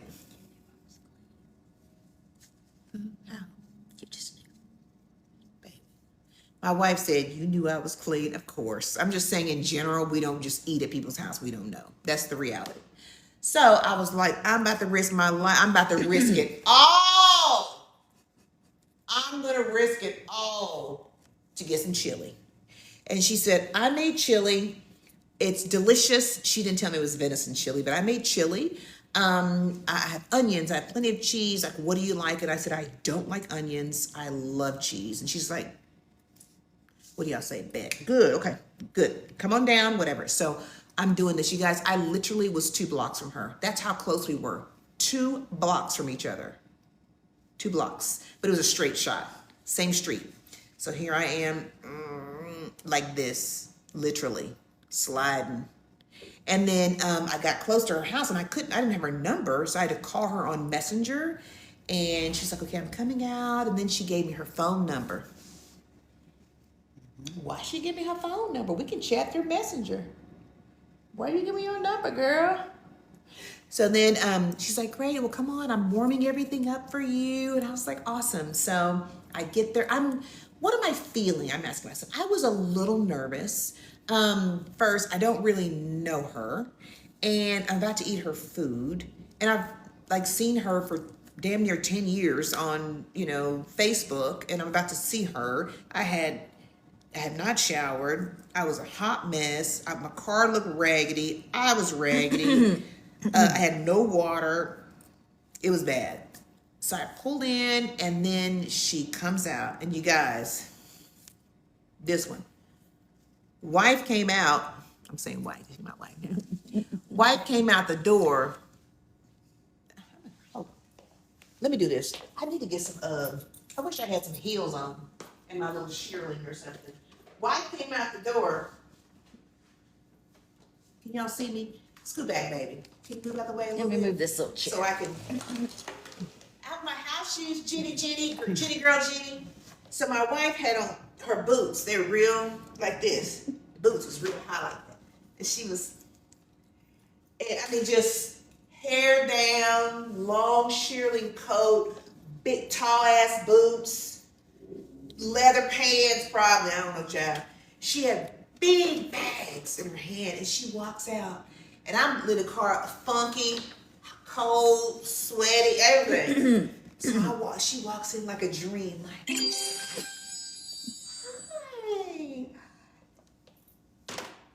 come here, give me a hug. I mean, I'm not gonna give you no hug.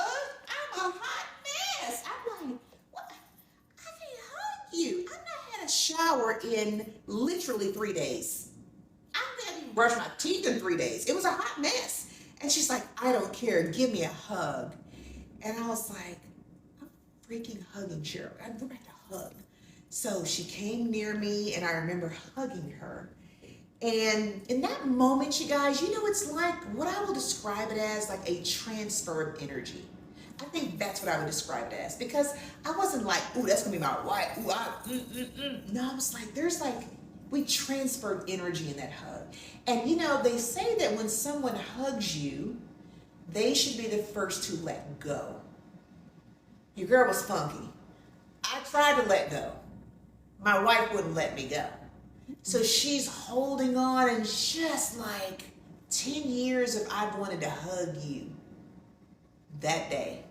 And energy was transferred on February 12th, 2021. That was the beginning of TNC.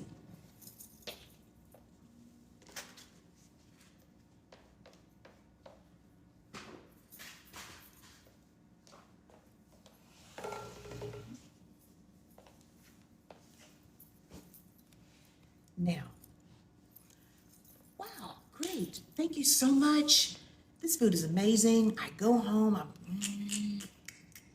my friend's waiting there. Girl, we hungry, right? So get the chili. I'm like, girl, she made us chili. Y'all, I told that girl I like cheese. That girl put 71.6 pounds of cheddar cheese in that chili. I knew I was gonna like her because the chili was chillying. Now I didn't know it was venison. She tricked me right from the beginning. Because if I had known it was venison chili, I probably wouldn't have eaten it. Because she must have known that I was not gonna want to eat that. Anyway, so my friend was there. We were like, girl, let's eat. Had chili. Then she made this Moroccan chicken and peppers. I've never eaten that before. And basmati rice. And the next day, chicken. I mean, I was like, wow, there's a lot of food. So my friend was like, she likes you. But girl, no, she don't. This is just, she messaged us. She's being nice. Like nobody, girl, she likes you. Did I tell you that? I was like, no, she doesn't. That's not like, this is just, she's being nice, right? Girl, let's eat because we're hungry. For real? I didn't say that. You think that's true? Baby, how you know? You just made that up. I'm gonna tell my wife said no.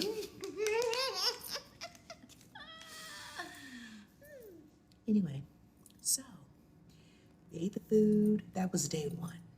And then I messaged her. I said, thank you so much. Thank you so much for that food. It was amazing. And I remember posting on Facebook and I was like, people don't have to be kind. And thank you so much to my new friend for making this delicious food for us. And I posted, I tagged her on Facebook. And that was the same day that we ate. So the next day she's like, she messaged me, hey, do you have power yet? And I was like, no, I'm still like struggling. You did? How you know? She said, hey girl, do you still without power? Like what's going on? I said, no, at that point we were soon to get power, but I didn't have power at that moment. And she's like, I have more food. Come down. If you could just ride down here, I have more food. And I was like, gosh, well, I got to take the dishes back. I got to take the dishes back to her. So I have to go take the dishes back. Before I do that, I'm going to show my appreciation to her. So I'm going to be like, I'm going to go to Tom Thumb and get her some roses. Now, if you know me, I wouldn't choose a Tom Thumb to get some roses, but I had to do what I had to do, right? So Tom Thumb is like on this freaking hill. I literally risked my life to get this girl some roses and a card to thank her for making me dinner. Who does that? And a candle. So, she said a wife. So then, you guys, then I'm like trying to get to her house because I have dishes. She has more food. I have roses, blah, blah, blah. So I'm sure. Well, there were daisies, right? Combination? Lilies. Lilies, not daisies, lilies. So I'm driving. You guys, the girl's car got stuck. Now my car, I think my car was like less than a year old. I was so excited about my new car. This car was stuck. And I couldn't move. I was literally 3 or 4 lights had passed. I could not get out of this little rut I was in with ice just surrounding my tire. And I was like, Tracy, why did you do this? Like, girl, go home. What you doing? And I had flowers in the seat right there. I had a Bath and Body Works candle. I said, do you like candles? Mm-hmm, great. Candle and a card. And I'm crazy. Nonetheless, I made it. I finally made it to her home. She was so appreciative. I gave her the dishes. She gave me more food. I was like, what? And she opened her card and she shared on Facebook the flowers I gave her, the card. She didn't say it was from me. It was like, oh, a beautiful day. It's a beautiful day. And there are my flowers. And I was like, So that moment I thought, it's not like oh my God. It's like, that's interesting. So that's day 2. Then the lights came on. All the lights came on, the water came on, everything was on. She continued to check on me. Hey, how's it going? You need anything? And the food, I had lights and water and all that, you guys, but she kept cooking food. So, I just kept going to get the food, right? So I made another couple more trips. My friend was like, girl, that girl wants you. There ain't no doubt about it. I was like, no, she don't. She didn't. Oh. Wait. Y'all, why is she trying to tell me what to say in my story?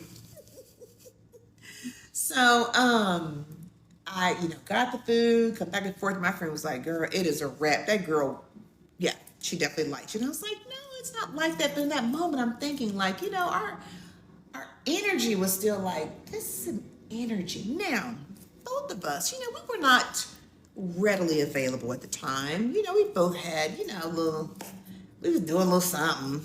She was doing a little something. I was doing a little something. And situationships. We was in situationships.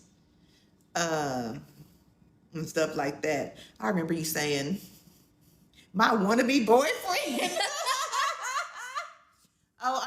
It's my wannabe boyfriend. I was like, because he wanted to be a boyfriend. Anyway, and so we weren't, whatever. So we just talked. We would just text. So we text back and forth, an entanglement, checking, hey. And then I came over a couple of times. I brought dishes back because I had to. And I got in trouble one time, child. I brought dishes back. You didn't tell me you was going over there. I was like, I'm just taking the dishes. 3 hours later, in the house, talking. Just talking, you guys. Just like talking about all kinds of stuff. In that moment, she wanted me to know that she knew I was gay. And she wanted me to know that she had dated a woman. I'm like, girl, everybody knew that. So she was like letting me know, like, girl, yes. I was like, okay, girl. So, again, just talking, texting or whatever. And then the weather, kind of like, the weather had eased up. She had a neighbor at the house, which you all know about her neighbor. And she came over all the time, so I got to know her. And so it was really kind of fun just to have like this girl time. And so she was like, let's go to dinner. Great, let's all go to dinner. And so we went to Del Frisco's, Double Eagle Steakhouse. It was like literally between our homes. Like I was a block and a half from it. She was a block and a half from it. So we met there. Laura and I got there first. I remember being very nervous. Like, what am I going to wear? Like, like this girl, she's like so like fashionista, fashion forward. And for some reason, I was just concerned about what to wear and what I was going to look like. Clue number 681, right? So I get to the restaurant, C, my future wife, sits next to me. And Laura's across, and we're all just chit-chatting. And, and I'm kind of more on the quiet side. Y'all probably don't believe that, but, more of an introvert. I'm just not going to I'll ask questions maybe, but I'm not going to really talk a lot. And so C was very attentive. Even then, she was attentive. And, when the bread came, she put the plate in front of me. And I was like, nice, okay, got a little bread. But I was like, not really wanting to eat much. I was like, I don't really want to eat a bunch, And now I'm thinking, why didn't you want to eat, girl? Maybe I was nervous. I don't know why I was nervous. I said that. You sat next to me. And then at one point, my baby was like, we want to hear from Tracy, we want to hear from you. Tell us about so-and-so, so-and-so. And I was like, I gotta talk, dang. So I started talking, and we're just talking, Kiki. And she's very charismatic. And so she was just, and cute, and just, all that kind of stuff, right? And I'm like, child, you better stop now. Anyway. And so then the night was over, and I was like, so my friend was like, hey, how was your time? And I was like, oh my God. I mean, these two women are amazing. They are badasses. It was so great to be in the space with like two women who are like strong and sharp and brilliant in their space. But before that, we were about to leave, and it was really cold. It was February. It was really cold. And I had on these boots, and I was having like back problems. I needed a spine injection, and I hadn't gotten one. So I was like, oh, my back is really hurting. I had these heels on, trying to look cute for this one, apparently. And she was like, let me just drive you home. Like, my car is in the, valet is down in the garage. And I was like, oh, that's okay, I'll walk. She was like, it's cold, I'll just take you. I was like, no, that's okay, I don't mind. I'm gonna just go ahead and walk. Why? Girl, I was scared to get in that girl's car. I don't know why I think I was afraid to get in your car. I think it was just because maybe it was our energy, baby. I don't know. I just did not want to get in the car. I was like, girl, you better just walk your ass. You better just walk your little self down to your apartment. I'm mad at you. So then, I was nervous. I just thought like, no, you don't need to be in your car. You can walk. And so I just walked myself home, and I thought, wow, that was really fun, And that just started again, more texting, conversations. Maybe we saw each other, maybe another time or two we saw each other, but nothing major, just chit-chatting. Again, she texted me, going out on a date, child. I'm like, I'm about to go out. We were just we were girlfriends. We were just chit. Was there flirting? I don't think it was intentional flirting at that moment. The flirting happened on my birthday. Let's fast forward to my birthday. My now wife says, hey, Laura and I want to take you to dinner for your birthday. To celebrate, I was turning 48 at the time, or 47. I was turning 48. 48, yeah. I was 47, and she's like, let's celebrate your birthday. We're going to go to Albernays. It's a great steakhouse, and I love Albernays too. So I was like, great. And then I was like, okay. And she's like, and wear something like sexy that shows off your legs. Huh? Wear something that shows off your legs, girl. I don't know about y'all. My friends don't care nothing about my legs. My friends don't care about what my legs look like. They're not telling me to show my legs. They don't care what kind of dress I'm wearing. So I went and found me a little dress to wear, child. It was short too. I still have it. I should go show them. I have the dress still. Anyway, a cute, I mean, nothing major, like a little lace, little dress, cute, show my little legs. And I was really like nervous that day. Like I got my hair done. I was like, I don't know, like again, Miss Fashionista. And I was like, I need to be cute. So I showed up to Albernays. We had this cute little booth, and there was a beautiful flower arrangement on the table. Before that, she had sent flowers to my apartment. She sent flowers to my apartment, and I was like, wow, a big, extravagant bouquet of flowers. Oh, that's so sweet. She sent me flowers. Oh, that's so nice. Yeah. And I remember I even did a TikTok video then because I had a little swoop of the flowers and grand. Anyway, I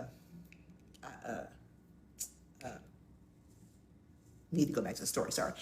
And so hush, you didn't see the dress. It ain't that dress. Anyway, so we went to dinner. There was this beautiful bouquet on the table, little cute little booth, little circle, like a half circle booth. And C was there. And so when I walked in, I saw her, and I was like, wow, yeah, she really dressed up for this. Y'all see her face?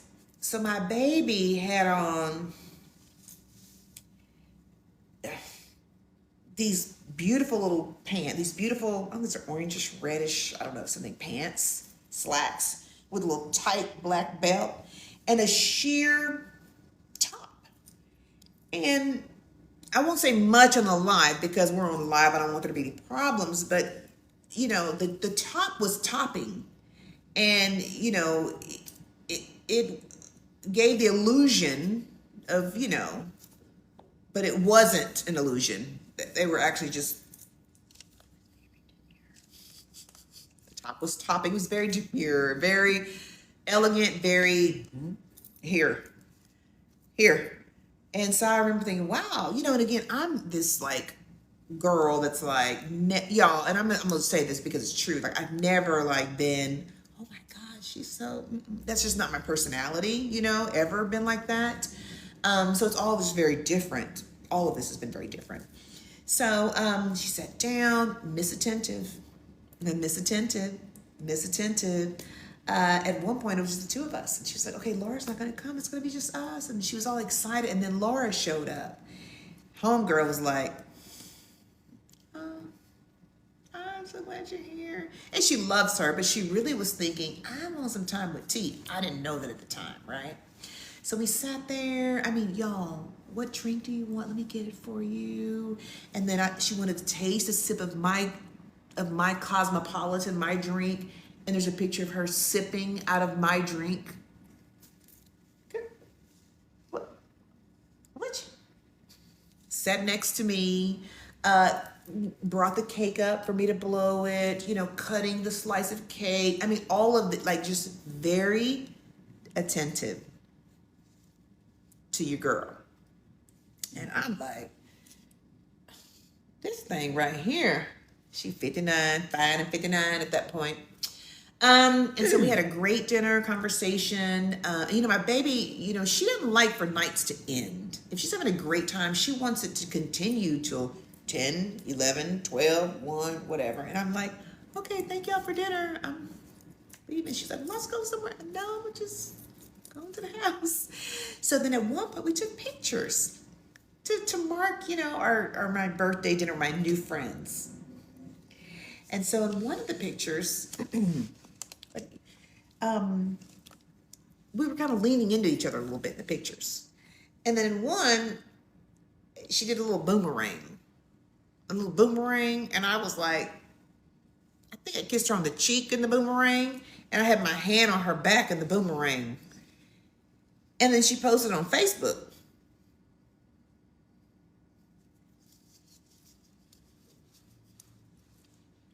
She posted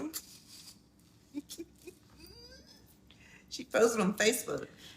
And sent a long post to her new friend who turned 48. And she even said, had great legs. Like she said, I had great legs in the post. Why are you talking about my legs in the post? Girl, I'm gonna get got. What you?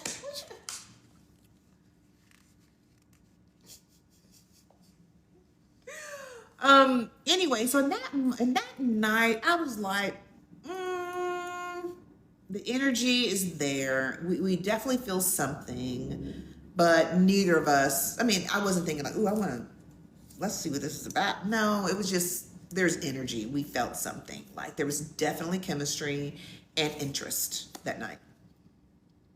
So then over the next several months, again, we're texting each other, we're talking, we're seeing each other a few times. It was fine. About a month, we didn't see each other for the whole month before we hooked When up at Laura True was Lux. gone. Yeah, we didn't see each other, but we were, because she was doing her thing, I was doing my thing or whatever. We were still friends and talking. And then she was like, hey, I haven't seen you like in a long time. Let's meet up at True Lux, because that's like our little spot to go to True Lux and listen to music. And Clay, our favorite pianist, was there. And I was like, great, well, let's meet. And so like I was thinking like getting ready. At this point, I was not in no situation ship. There was no ship at all. The Ship had sailed. Both of our ships had really sailed. Because they were barely, anyway. So then I said, I'll meet, yeah. So then I got dressed up again. I'm like feeling a little anxious about meeting her, but not anxious like in a bad way, but like, let me share, I haven't seen her in a month. And so I got there, and if you know my wife, she's fashionably late. Like that's just my baby. She's a creative, so I'm there 15, 10, 15, 20, 30, 40, 50 minutes. And then baby. 30. Baby. 30. So then I'm on the phone with my friend. I'm like, girl, I'm nervous. I don't know why. I'm just kind of nervous. I'm about to see her. Like we haven't seen each other in a month. And she's like, well, why are you nervous? I'm like, I don't know. So she was driving an Aston Martin at the time, and she pulled up like in the little valet area of Aston Martin, and she knew what she was doing because she knew. And they opened the door for her. Fancy car door, and she gets out and she swings a little hair. I can't do it because I don't have none. She went, and then she put her little and then I'm on the phone with my friend. Oh, she hear that? Oh, she pulling up now. Yeah, she about to pull up. Dog. Wait.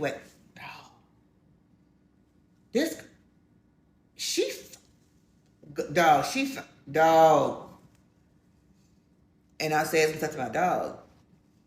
And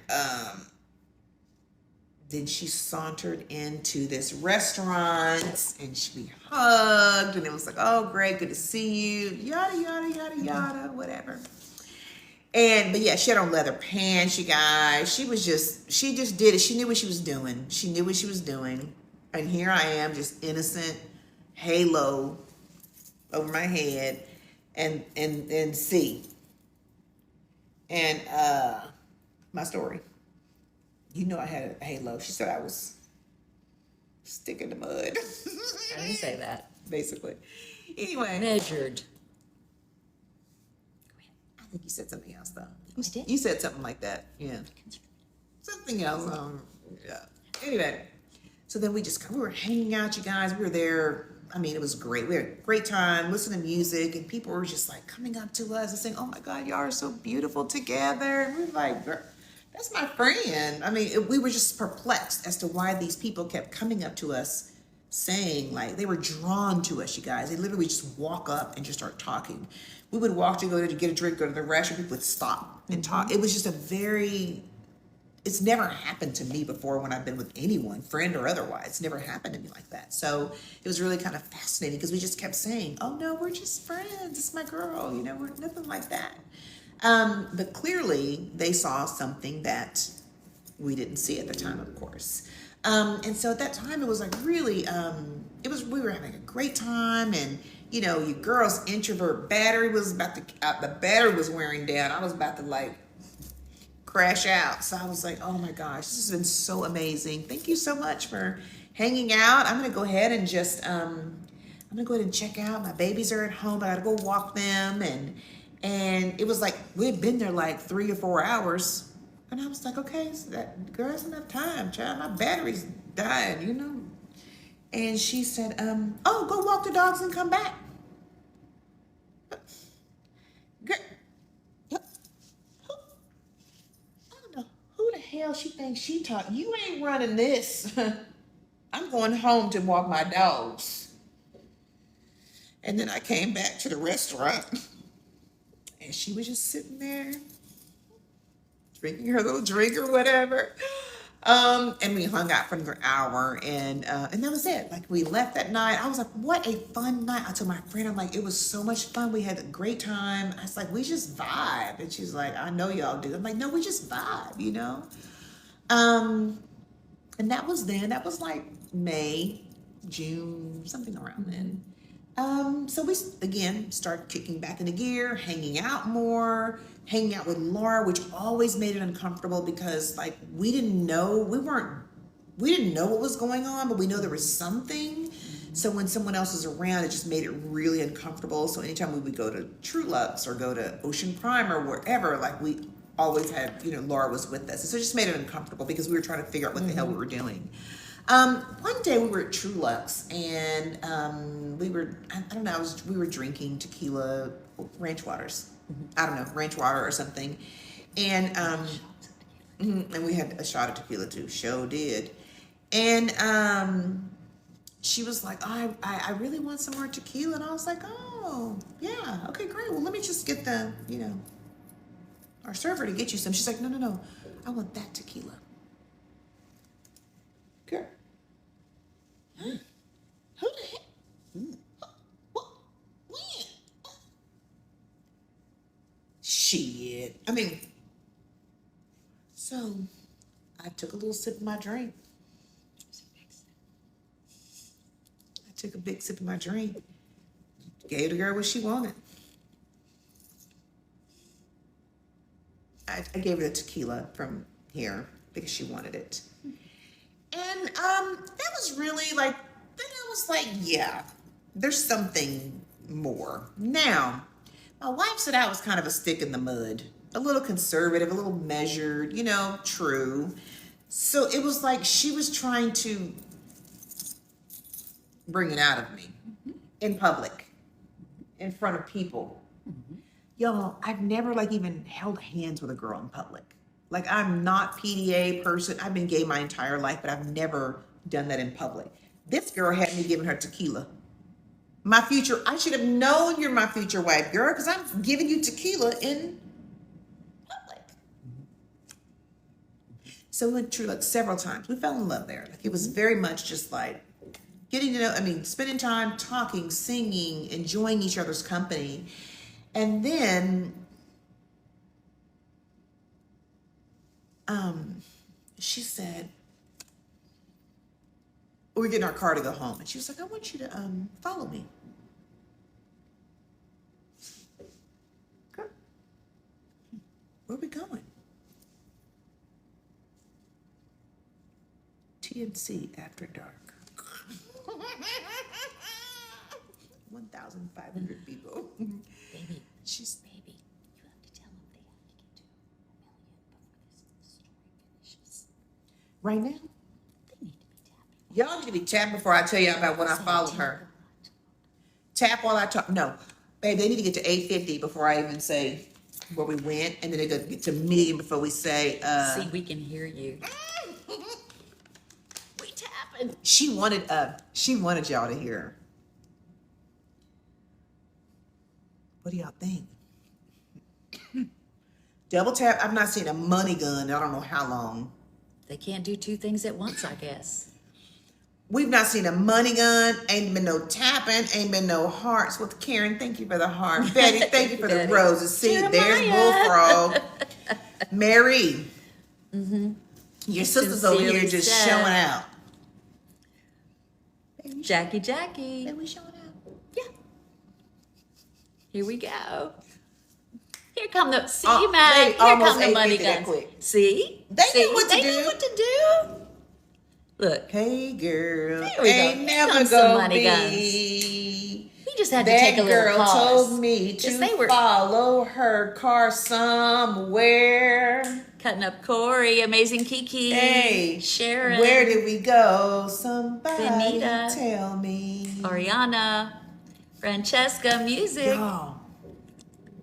So she said, we're getting, we're valeted, right? And so she said, why don't you follow me? It's like, I gotta go home and walk my dogs. I'm a lady. I said, okay. So we didn't go to church, y'all. Child. So I got in the car and I followed her. And we live right by True Lux. We were all in the same little area. So we were driving. I said, oh, maybe we're going back to her house or something. The first time I got in. You got in. No.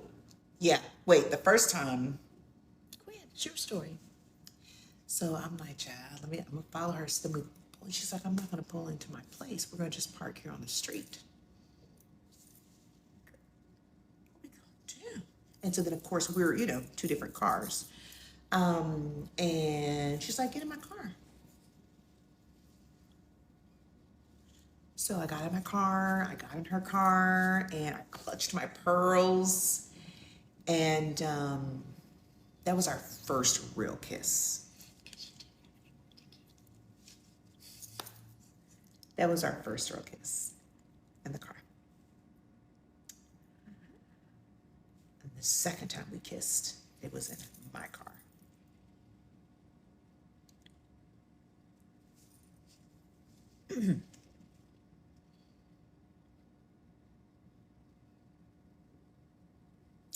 Anyway, look at it. That was good. Who said that? Who said that? That was it, you guys. Just a kiss. That was it. I promise. Promise. That was it. So then we were like, okay, yeah, we feeling each other. Who was that? Look. Boxer Boxer Boys. Yeah, that deserves a money gun. Hold on. I think they need to get to 1 million for Before that. we do the rest. Yeah, because in the rest, I'm about to go ahead and take out this little peppermint candy cane.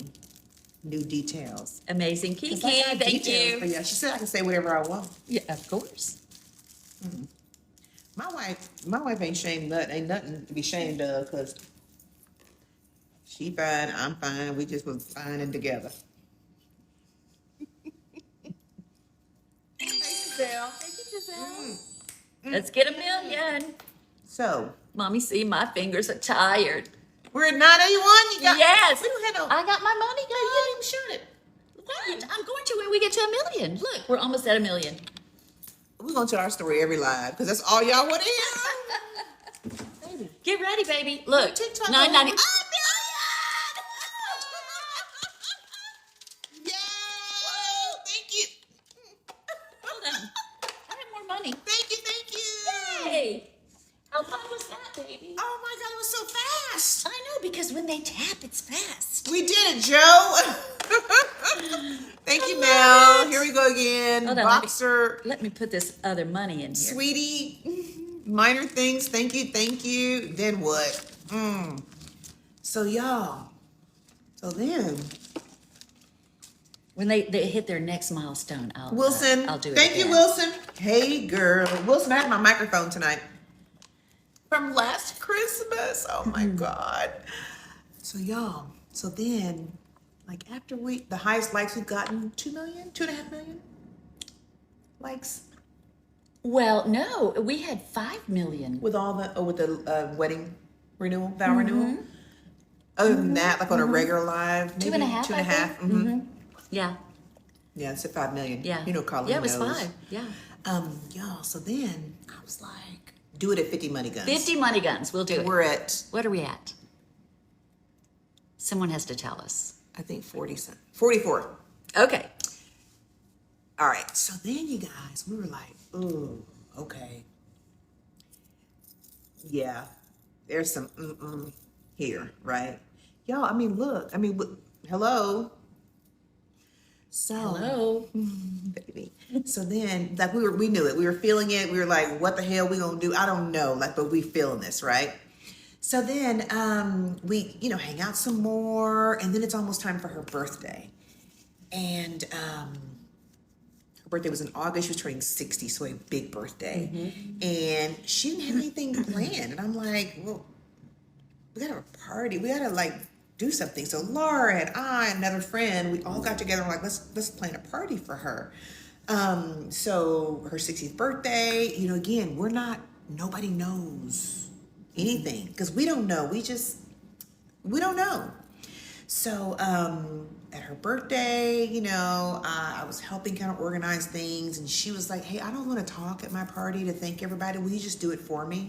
So here my ass is up there. Thank y'all so much for coming to Cheryl's birthday party to celebrate her 60th birthday. She loves y'all so much. It means so much to her that you are here. And I'm thinking, like, why am I doing this? Like a wife, right? That day I met her kids. They came. I don't know that I had met Mimi before then. I don't think so. I think it was my first time meeting Mimi. And I was like, wow. So I met like her entire family. And so it's kind of like a little, but again, we're cool. We friends. So we're not like showing anything because we didn't know what the hell we were doing either, right? So that was her birthday. And so I was like, I really want to do something special for your birthday. So I wanted to take her back to the same restaurant. We went to Albernays, and I wanted to make it just very special for her. So I got her some nice gifts. And my friend was like, girl, why you going to Neiman's to get this girl some birthday stuff? I mean, it's just your friend. Well, she's a Neiman's kind of girl. So I got her all this stuff from Neiman's and made a reservation, and then like literally just we sat down, had a great, another kind of similar booth. Thank you, Laura. And we're having dinner, and then something came over me, you guys. I promise you, it was not planned. I have never done this in my entire life. I would have never thought I would do it my entire life. I don't even know why the hell I thought of it, but I did. And at the end of dinner, I was like, I have a question to ask you. And she was like, yeah, of course. What is it? There it is, baby. Is that Let's celebrate. Oh, thank you. Wow. Thank you, boo. Thank you, guys. I can go get some more money if you guys hit another milestone. Baby, you might need to get some I just didn't bring that much today, but I can go get more. Do you want me to go get it? No, I'll go get more in case they show out They're again. going to show out. They ain't done. They're going to still tap. They're going to still do all that. No, it's not real money. And so then, what was that, baby? Let's reach the sub goal, Brianna said. Now, Brianna, now you're talking. Baby, Okay, what was I girl, saying? where are we? 823? Yeah, to 1,000. Oh, yeah, we have a little ways to go. Okay, I'll go get some money. Baby, what was I saying? Oh, I said, may I ask you a question? And she said, of course. And I was like, will you be my girlfriend? My ass, 48 years old, asking a 60-year-old woman to be my girlfriend. But that just tells you, like, everything was unconventional about us, you guys. Everything was unconventional about how we got together. From being friends on Facebook for 10 years, seeing a stranger in a restaurant, messaging me during an ice storm that I cooked food, living 2.5 blocks apart from each other. Everything was unconventional. This girl asking this one, will you be my girlfriend? Like a 16-year-old. And she said yes. And it was like the most, like, I asked for my girlfriend and she said yes. And we were both happy, right? So How old were we, baby? at the time, I was 48 and she was 60. Literally. Thank you, Brianna, for the subs. So you guys, so we walked out and we held hands walking out of a restaurant. Like, okay, we're girlfriends now. The hell?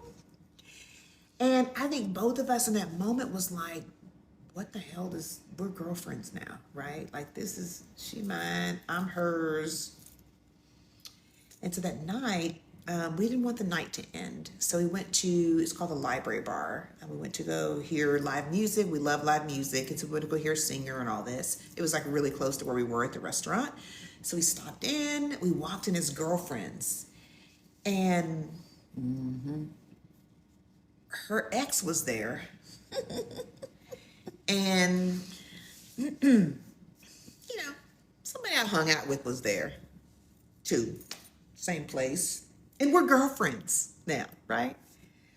So we're walking in and we're holding hands and sat down at the table and just held hands. Went to the restroom and held hands, and we were girlfriends now because, baby, it's a wrap. And then we were like, yeah, we're gonna probably just go ahead and go. So we left that night, and that was it. Like we were girlfriends. We were so excited. I went home, she went home, whatever. That was a Saturday. Sunday came, we're messaging, like normal. You were about to go to Miami, either like Tuesday. You were about to go to Miami like early that week for work. And we were, messaging, and I hadn't seen her. I think you had lunch with Shannon for your birthday that Sunday. Like a long hours and hours and hours you're with her. And then when I called her, we were talking on the phone, I just felt like things were like a little different. It didn't feel the same as it did like Saturday or the day before. And I was like, it was weird. Like her energy was different. She was a little distant. And I didn't know why. I thought that was like kind of weird, but what have you. What happened? Your energy was, you were different towards me. Like you were, when? before you told me that you weren't going to see him. Oh. This is my story, baby. Yeah, She was a little bit different. Okay. Then you went to Miami and it was like very different. And I was like, okay, something's not right. And she's like, I don't think I can do this. I was like, what do you mean? You don't want to do this? What do you mean? What do you mean? She's like, I don't think I can, I think you're a great person. I've enjoyed getting to know you. I just don't think I can be your girlfriend or be what you need or what have you. And I was like, girl, we just said we were girlfriends 3 days ago. What happened? And literally I just kept saying, what happened? What is it? And she just was like, I just don't think I can do it. And so I left that conversation like with a lot of questions and a lot of like, okay, that's weird. But your girl, I'm not gonna be like calling her and chasing her and begging her or anything like that. So I was like, hey, no big deal. Hey, if that's not what you want, I get it. I respect your decision. I respect your wishes. I'll just, we're gonna just keep it moving. So there was not ugly, we didn't hate each other. We didn't cut. It was just like, this is not gonna work. I didn't understand why. But she left. And so a few days after becoming girlfriend, she left for several months. And so December comes, we're just going about our business. Life is just continuing to life. And then in December, I was like, I saw something on Facebook, an article that we had talked about. It was a conversation piece that we had quite a bit. And I just sent it to her, like out of the blue, not even thinking, because if your girl had been thinking, she wouldn't have sent her nothing. But I wasn't thinking, and it wasn't an ugly situation, so I was like, I'm gonna send this to her. And baby, she immediately messaged back. How are you? And I'm like, oh, I'm doing fine, we're on winter break. And she's like, I just moved. I've been sick, but I just moved. I'm so excited about my new place. You gotta come see it. It's beautiful. And I was like, oh, wow, okay. And, I knew where, she said where she lived. And so I said, great. Well, after I had a trip planned and she had her kids there, I said, well, after that, I'll come by and we'll, kind of catch up a little bit. And I was really nervous about seeing her again. Now, mind you, I came in like, baby, we good. We're friends. Don't worry. I'm not we ain't hollering. We just friends. So I was good in that way, but I was still nervous about seeing her. So we loved champagne. So I went and got our favorite bottle of champagne, and I was coming over. I came over. The valet took my car, and I said, hey, he said, how long will you be here so he can know where to park the car? I said, probably a couple of hours or so, hour or two. He said, great. I'll just park it in front. Great. So I get up there. I remember like walking up the stairs. I had this champagne. I had like a Happy New Year card or Merry Christmas or something, a little card. I knocked on the door and she opened it with the biggest smile that she has, of course, you know that. And she gave me a big hug and it was so great to see her. But again, it wasn't like, oh my God, there she is. Let's fall back in love. It wasn't like that. It was really just like guards up, like we good, we're friends, we're good. She hugged and we talked and talked and talked. And we talked about everything that night, you guys. We had 3 bottles of champagne. And that conversation lasted 10 hours. It was 10 hours where I really feel like it was a date. It was the first time, you guys, that we had been in a space where there was nobody else around.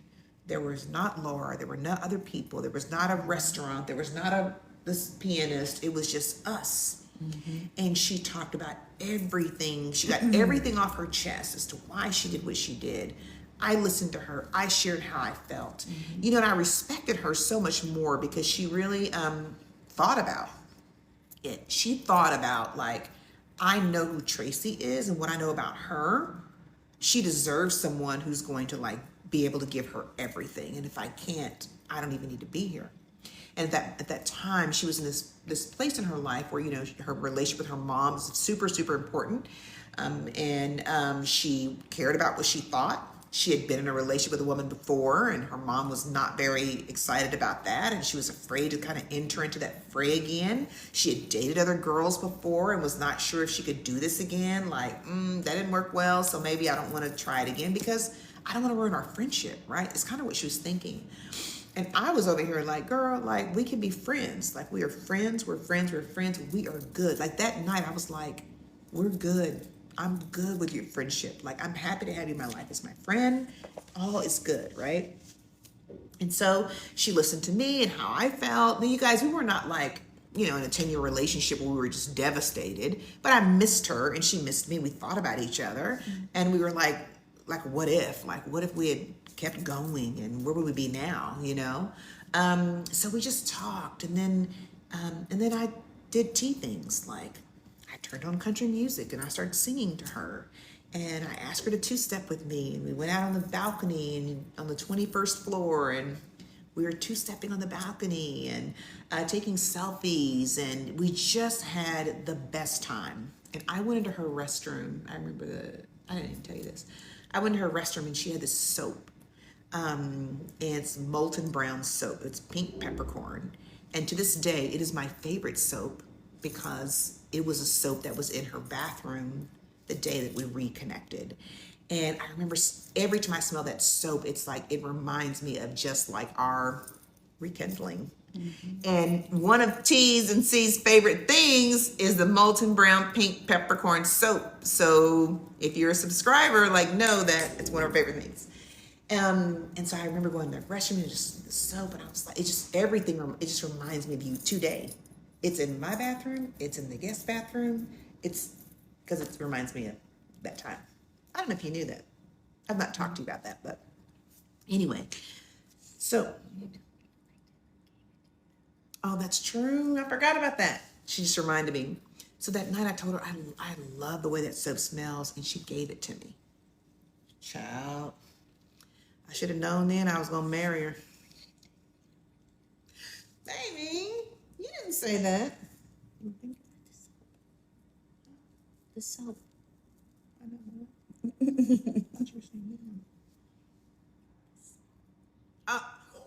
Baby. Go ahead, baby. They're waiting for the story. Not even the soap was saying. So that started our rekindling, you guys. That was the beginning of December when we reconnected. And then, you know, we texted and talked a little bit, and then we saw each other again in January. And but we were very much connected, but still very much like we're friends. I'm like, hey, I want you to know I'm good being your friend. Like, we're gonna be great friends forever. Like, we're good. I'm completely fine being your friend. And I was, right? And so then one day she was like, my wife, you know, super healthy, like always doing cleanses. And she was like, hey, I'm gonna do this cleanse. And I was like, I wanna do it. And of course, my ass ain't never done no cleanse before. And she said she's never like even had anyone say they want to do a cleanse with her, but basically like you just like cut out all the gunk. Like it's very clean eating, no alcohol, whatever. So for this, I committed to that. So she said, okay, great. I'm going to cook. I'll prepare your lunch for you. I'll make the shakes. And so every night after work, I would come over and she would have prepared food, or she would do it while I was there. And we'd be talking, just about life. What do you want out of life? Like, what are your greatest hopes for your children? What are your greatest fears? Like, just all of that. Not about each other, but just in general about each, life. And then we would cook. And then I would do this funny thing where after she would cook, I'd write a review of her food. Like it's a restaurant. Like I'd write a little review, just cute little stuff that I would do. Ciao. The other thing is, as a part of our 21 days, every day I would send her like a motivational, like reflective gratitude kind of snippet we'd read together, and we would eat. And so it's like cleaning our body and cleaning our minds, and we were not drinking, we were sober the entire time. No alcohol at all. So then, we're just rocking and rolling. And again, I'm at her house every night. She makes my lunch, hug at the end of the door, no kiss on the cheek, like nothing. It was very much like we're friends. And I was like, girl, you ain't getting his lip. I mean, You almost tripped over your lips.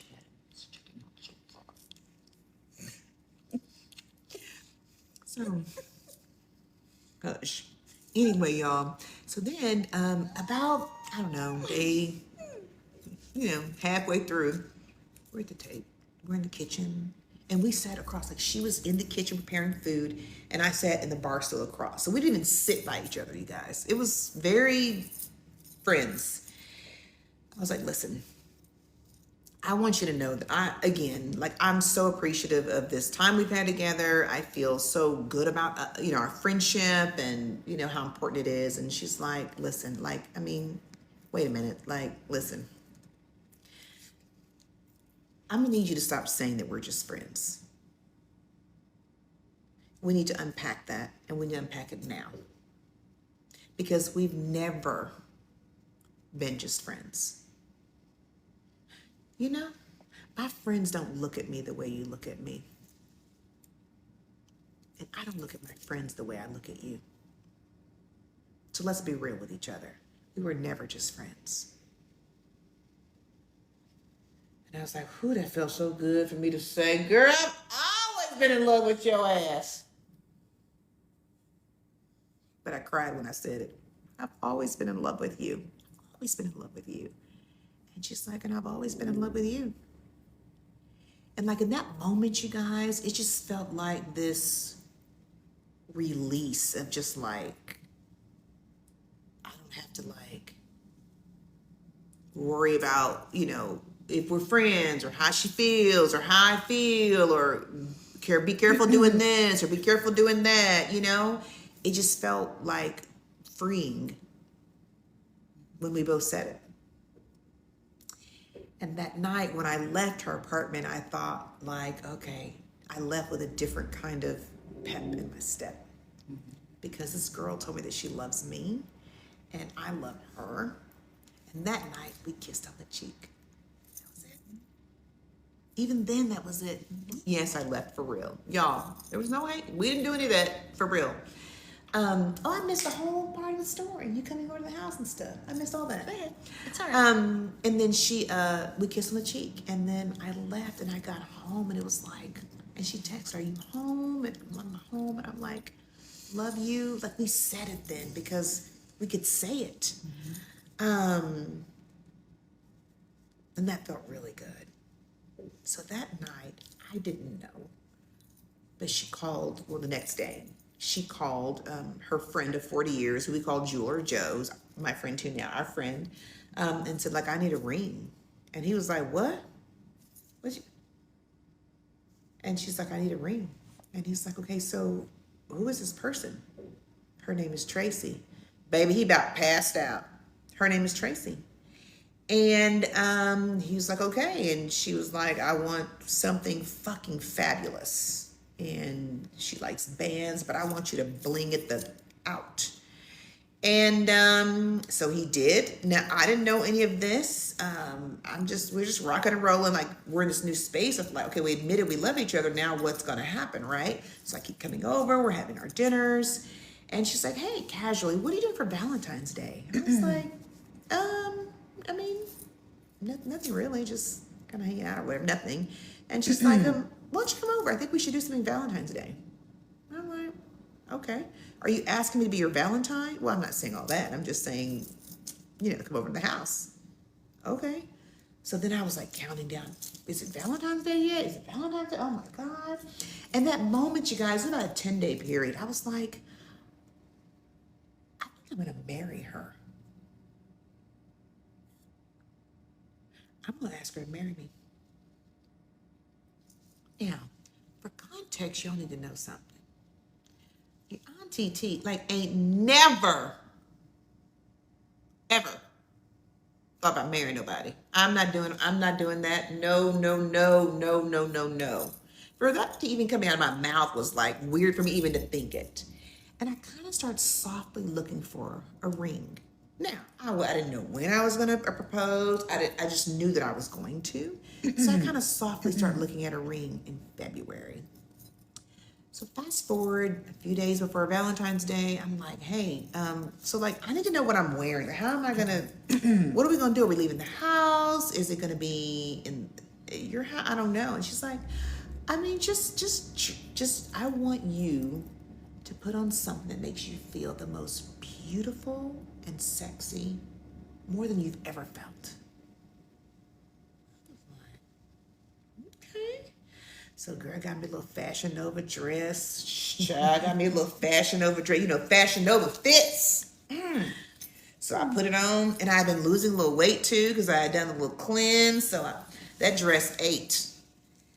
So I got my dress. I had no idea what was going on, but I knew that I was going to just really do it big. So I got her 100 beautiful roses.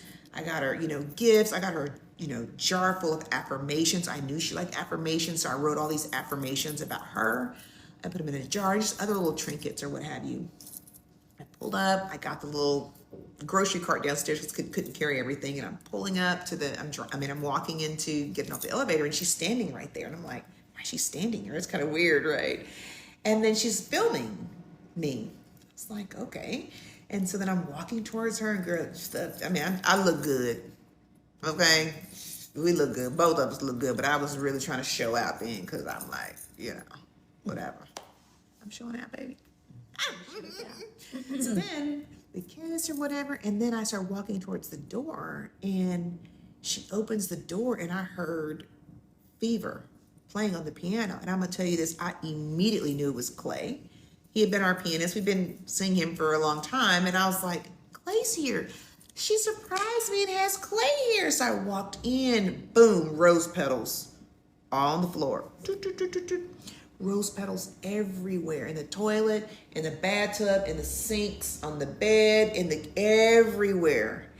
And the room was just divine. She had balloons, she had flowers everywhere. She sent me flowers to work, she sent me flowers to my house. I had flowers delivered at the home.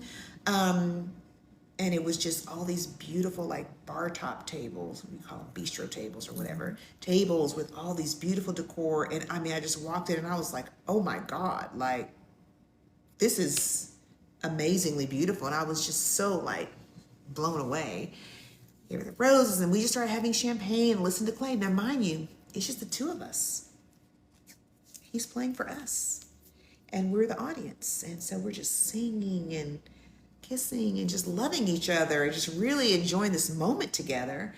And then he was there, 2 hours go by and 3 hours go by. And then the fourth hour, he's kind of packing up, okay, this has been great. You hired me for 4 hours. So, and then my wife was like, I'm not asking her to marry me. Oh my God, I don't know this, right? So she's like, I need to ask her to marry me. Clay's leaving. Oh my God. So Clay leaves, and I'm there, and I was like, baby, this has been the most amazing night of my life. I cannot even imagine this night being any better. It was just perfect. I felt so loved, and I felt beautiful, and I felt cared for and just honored. And she's like, I know how to make it better. And she had this little box, and she just slid it right in front of me, and I knew. I was like, this is a ring. This is a ring. And I was like, and she was nervous too. And she's like, open it. And I couldn't. I was like,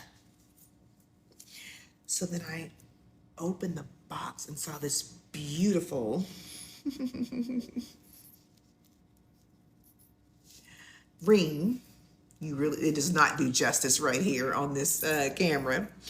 And I was like, I literally just kind of fell to my knees, literally. Like I fell to my knees, and I was like, oh my God, oh my God, oh my God, oh my God, oh my God, oh my God, I'm getting married. Oh my God, yes. And I was like, are you gonna ask me? Because she hadn't asked me. And I was like, yes. So I got down on my knees, and I just was like, I grabbed her feet. I remember like grabbing her feet, and I just, I kissed her feet, and I rubbed, her legs, her calf, and I just kissed her calves and her legs. And I went all the way up to her knee, and I said, and I took her hand, and she gave me her hand, and I said, I'm going to take care of this finger. And she was like, and that night, I did not go home because I was a fiance that night. I was a fiance. And it was the most amazing time with my future wife at that time. Girl had to go to work the next day. Child, I'm sitting in the meeting like this.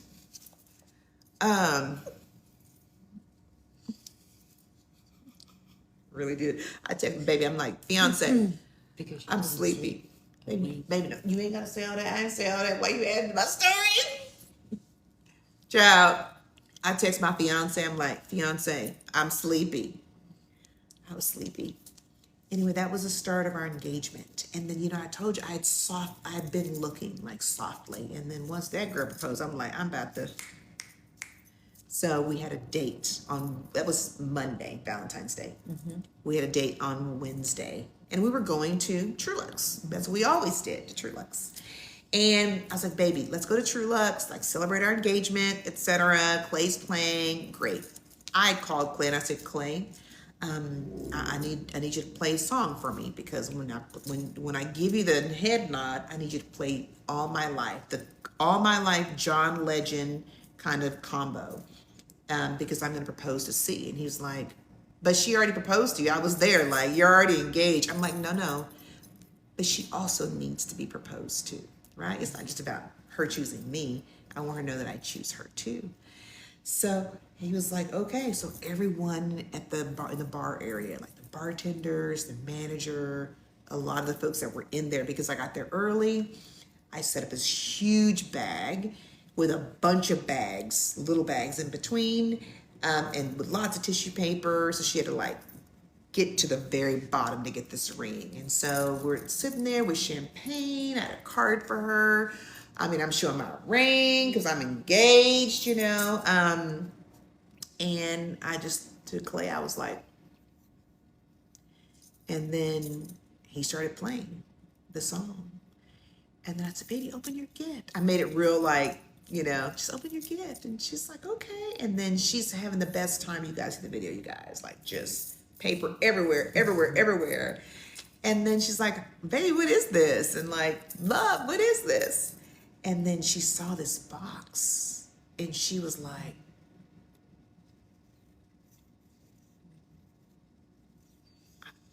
what if this is not a ring? What if it's an earring? Oh my God. Like, she was just like frozen. And I said, baby, open it.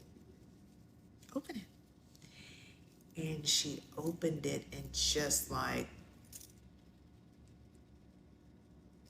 was amazed. Wow.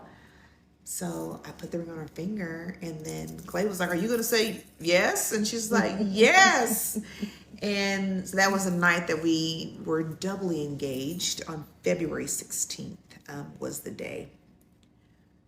that moment, my baby was okay. We're engaged. Like, girl, let's move in together. Nope. We got to be married before I move in with you. I already knew And that. I know, but we didn't know when we were going to get married, but we knew it would be soon. You know, when you get to our age, like my wife was 60, I was 48. I had never been married. And she was 60. She hadn't been married in 20 years. We're like, you know, when you're that age, like what you want, right? And so we decided to get our marriage license on my birthday, March 23rd. And yeah, we had to wait 72 hours. And so about the 48th hour, my wife was like, baby, you want to get married tomorrow? Yes, I do want to get married tomorrow. And so she got on the phone, she called the judge, she got the flowers, she got a cake, she did all of that. And I didn't have anything to wear. So I'm like at David's Bridal. You know, when you're a big girl, like you can't just walk in and get a dress, a wedding dress, you know? So I had to, So I went to David's Bridal and they were like, hey, when are you getting married? I'm like, today? They were like, what, today? I was like, yes, today. So I got a dress. And we just got married at our home, which was not our home at the time, it was her home. And we got married right there, the two of us and the judge. And it was the place where we fell in love at True Lux. We fell all over in love again, got engaged in this home. So it was just apropos that we got married there. So we got married there. And that was our first ceremony, March 26, 2022, that we got married. And then I moved in like a month later. I had to break my lease and all that, child. We got married in Vegas in April with Elvis because she wanted to do that. We had a vow renewal. No, then we had a reception for our family and friends because they were like, y'all married and we weren't there. So we had a nice reception in June for our family and friends. And then the next November, we had a vow renewal in Mexico. With the TC fam too. So that's it. So that's our story, you guys. My version of the story. She couldn't interrupt. That's my version of the story of how we like met and fell in love and then had kids. Like the TC fam, we birthed the TC fam together. But that's it, you guys. And you know, we say this a lot, but you know, life is not linear and love isn't either. There's no age. There's no you got to get married by a certain age. There's no if it doesn't happen by this time, it's not going to happen. We literally were Facebook friends. You just never know. You never know. There happened to be a storm and she messaged me of all people to say, I have food. Like, what if I didn't go down there to get food? I may not have ever met her in person. So I just say that to say, like, you know, love always wins and it will always find a way what's meant to be. There's no reason to chase, or you attract what you believe you deserve, and what you want in life. And we clearly attracted each other because we had similar values and things like that. And then other people saw that freaking energy. Like we had it the entire time and didn't know it. And so that's my life. That's my wife, y'all. And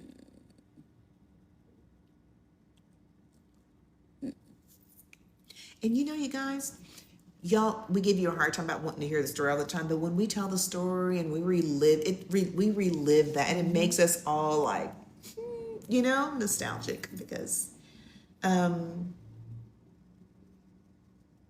yeah, it was an unconventional convening, you know. But love is. Sometimes we tell the story together. And last time I told it just myself. And this time T told it for the first time just by herself. That's my first time ever doing that, too. Yeah. And so there always are a few more details every time we tell it. What they hear today, baby, that was new. They'll tell you. You made Cheryl telling it. Did I post it already? I think you posted. It's on YouTube. It's on YouTube. We were in Grand Cayman, what, 2 weeks ago? 2 weeks ago. It's I on told YouTube. It, yeah. I'm a little behind on posting YouTube videos, but we're going to get there. But that one's on there.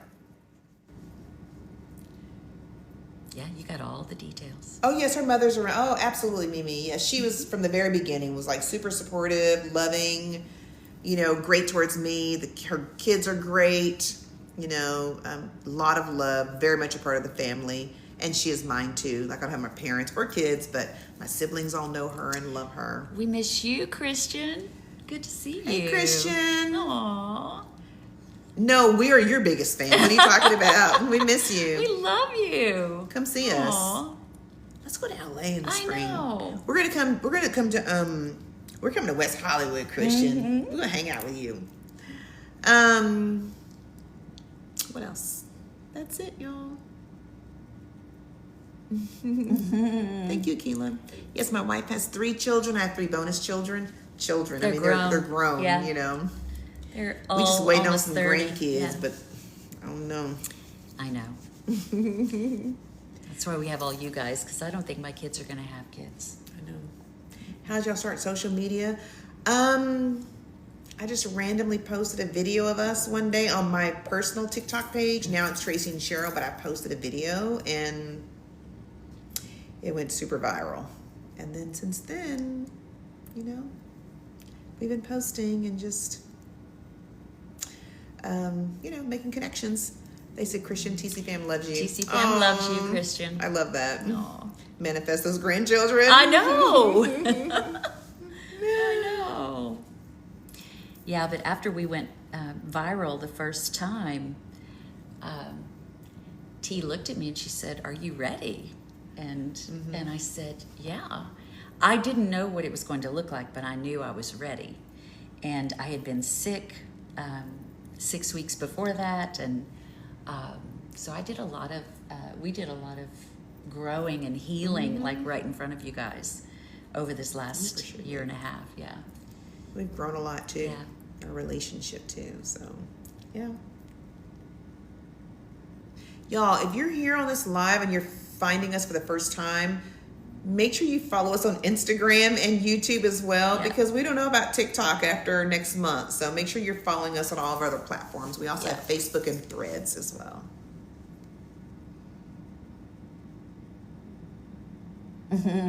That's when I said no for the first time. My very first word. It is true. Yeah, I was scared to death. I'm not scared anymore. Not anymore, child. And subscribe, Brianna says. Yes. Thanks for that reminder, Brianna. Baby, we need to do, we're going to give away a 12 Days of Christmas giveaway for IG. I think you need to choose a subscriber today for a winner. And I think we're going to give them the Molten Brown hands. So Since that was part of the story, I think that'd we be should good. do that. So choose someone that we can send it to, a subscriber. Well, I think they have to say, pick me, Molten Brown. Put Molten Brown. Pink peppercorn. Or put Pink Peppercorn. Put pink Or you peppercorn. can tag Molten Brown. Tag Molten Brown. Here you go. Whichever. The tree. We're going to do the tree, y'all. Baby, we are. Look how late it Baby, is. but we keep I know, but I telling didn't them know that- you were going to tell the story for 4 hours. Y'all, again, she don't want to put the tree. Sit, But y'all. can't we do it tomorrow? It's Saturday. Baby, but you kept Get saying some tomorrow. coffee in our pajamas. Okay, but can we do it? Can we though, do it baby? tomorrow in our pajamas? Yeah. See? Pink peppercorn. Here They're they all saying come. pink Here they peppercorn. come.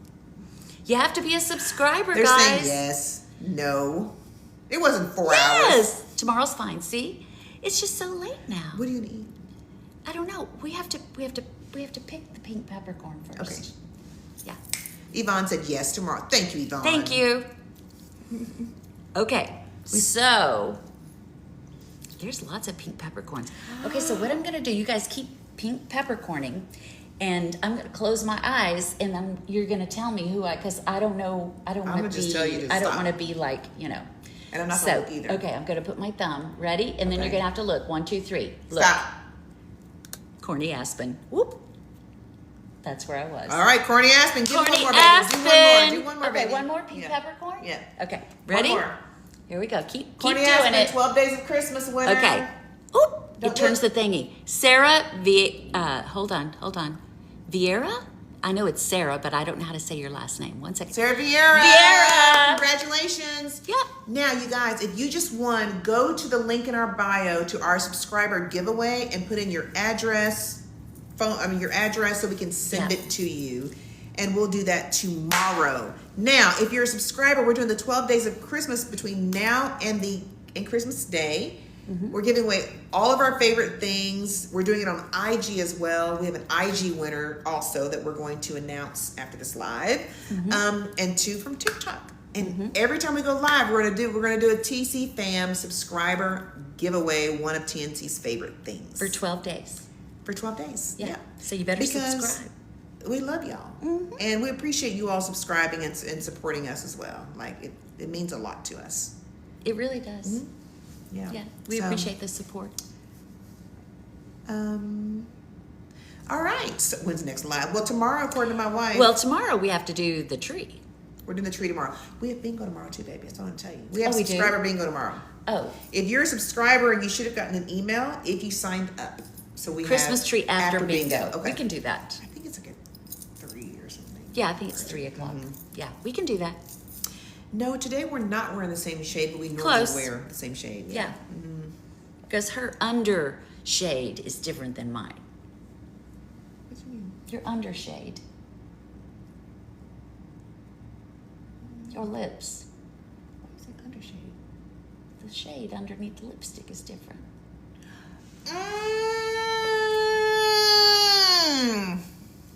Undertone, they said. Let's hit that one more time, baby. I was like, undershade? What the hell are you talking about, girl? How do you sign up? There is a yellow star, I think, at the bottom.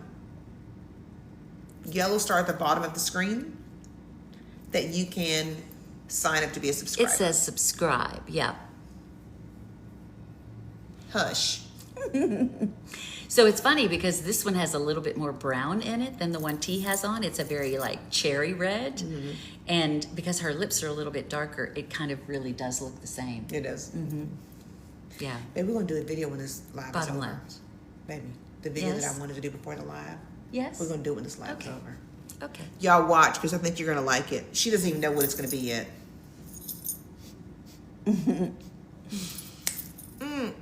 Yeah, we'll post it as long as TikTok lets us download it. Good night, Trisha. We love you too. Do you see where your ring at? Oh. Oh, Joe has it. Yeah. Yeah, he was He's sizing it for her. Yeah. Is it Glorilla? No. Mm-mm. Oh, thank you so much. Good night, Raven. Okay, so tomorrow we have subscriber bingo. If you're a subscriber and you didn't sign up for bingo, but you want to come tomorrow, Just come on. we can still bring you. We can still bring another 20 people. Go to the link in our bio if you're a subscriber and add your email information, and we'll send it out in the morning. Not tonight, in the morning. Rings are not on the wrong hand. It's the camera, It's guys. just the camera, you guys. It's the camera. Baby, someone said, how'd y'all meet? I'm mad at y'all. That was 4 hours ago. Hey, Love Tweety you. Bird. Courtney Thank you for Aspen always wins subscribing. stuff, doesn't she? Yes. Love you, Yes. Arkansas.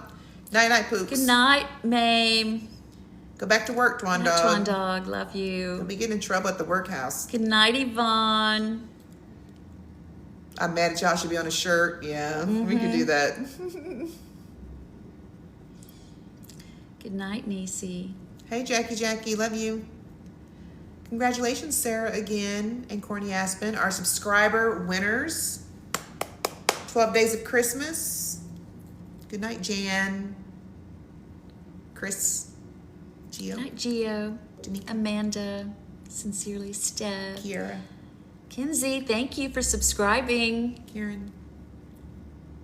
They said they don't remember the story. Tell it again. Yeah. We'll post it. Thank you, Lady Johnson. Thank you, Tip. Good night, P. Sydney. Good night. Thank you, Charmaine. We're just saying good night, good night, good night.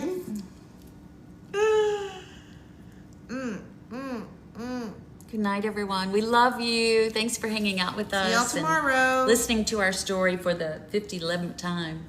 I'm gonna make my wife do this video real quick. Okay, we have to She go don't make even know. content. Child, she don't even know what she about to do. It's We gonna love be you, fun, though. Tyus. Aw, thank you, Adriana. Pooda Wooda. Love you, Yvonne. Kanaya, love you. Us too, Gio. Good night, Colleen. Bree. Jalea, Rose. Tyus, I need you to do me a favor. When the live is over, will you call on IG? Call us on IG. I need to talk to you when my wife's not in the room because I have a question before we do this content, but I don't want her to hear. Who's this? Tyus. Tyus. Tyus, call the phone, IG. Hit my beeper. Call my beeper, Tyus. It's not call my okay. beeper, it's hit my beeper. Yeah. What do y'all say? Hit my beeper? Yeah, we really did have beepers. We sure did. Babe, you couldn't tell me nothing when I had a nothing. beeper. Nothing. I had one of those first Motorola phones. It was like a brick. Girl.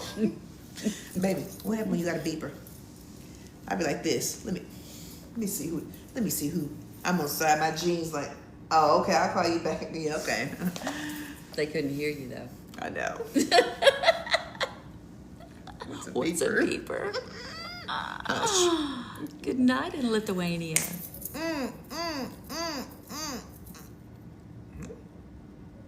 Good Love you, night, Kiki. Kiki. We love you too. Happy Can't wait to Equals see you in a love. few Love weeks. you. Laurita. Laurita. We're gonna see you in a few weeks. A neon green beeper. Okay, we gotta go so we can do this content. Yeah. Okay, we're gonna do Y'all a check little. out check out our brilliance in about 30 minutes, maybe. We love you guys. I'm getting my wife to dance. The what is it? The Tupac.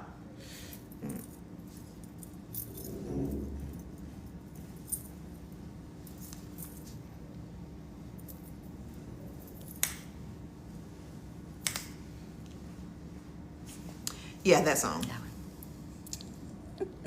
This I been the haven't taught it to her yet. Tomorrow though, not tonight. the dancey dance. She's gonna get it. She knows it. We're gonna be like, It looks really hard, but it's really not. Those are the moves. But when they do it real fast, it's like, whoa, what y'all doing? Come on, we on it. We got it. Okay, bye. Hit it, y'all. aunties. Okay, Bye. guys, we love you. Thank you so much. Yes, we live in Dallas. It was an Bye. amazing Friday night. You guys be sweet. Love you. Bye. Bye.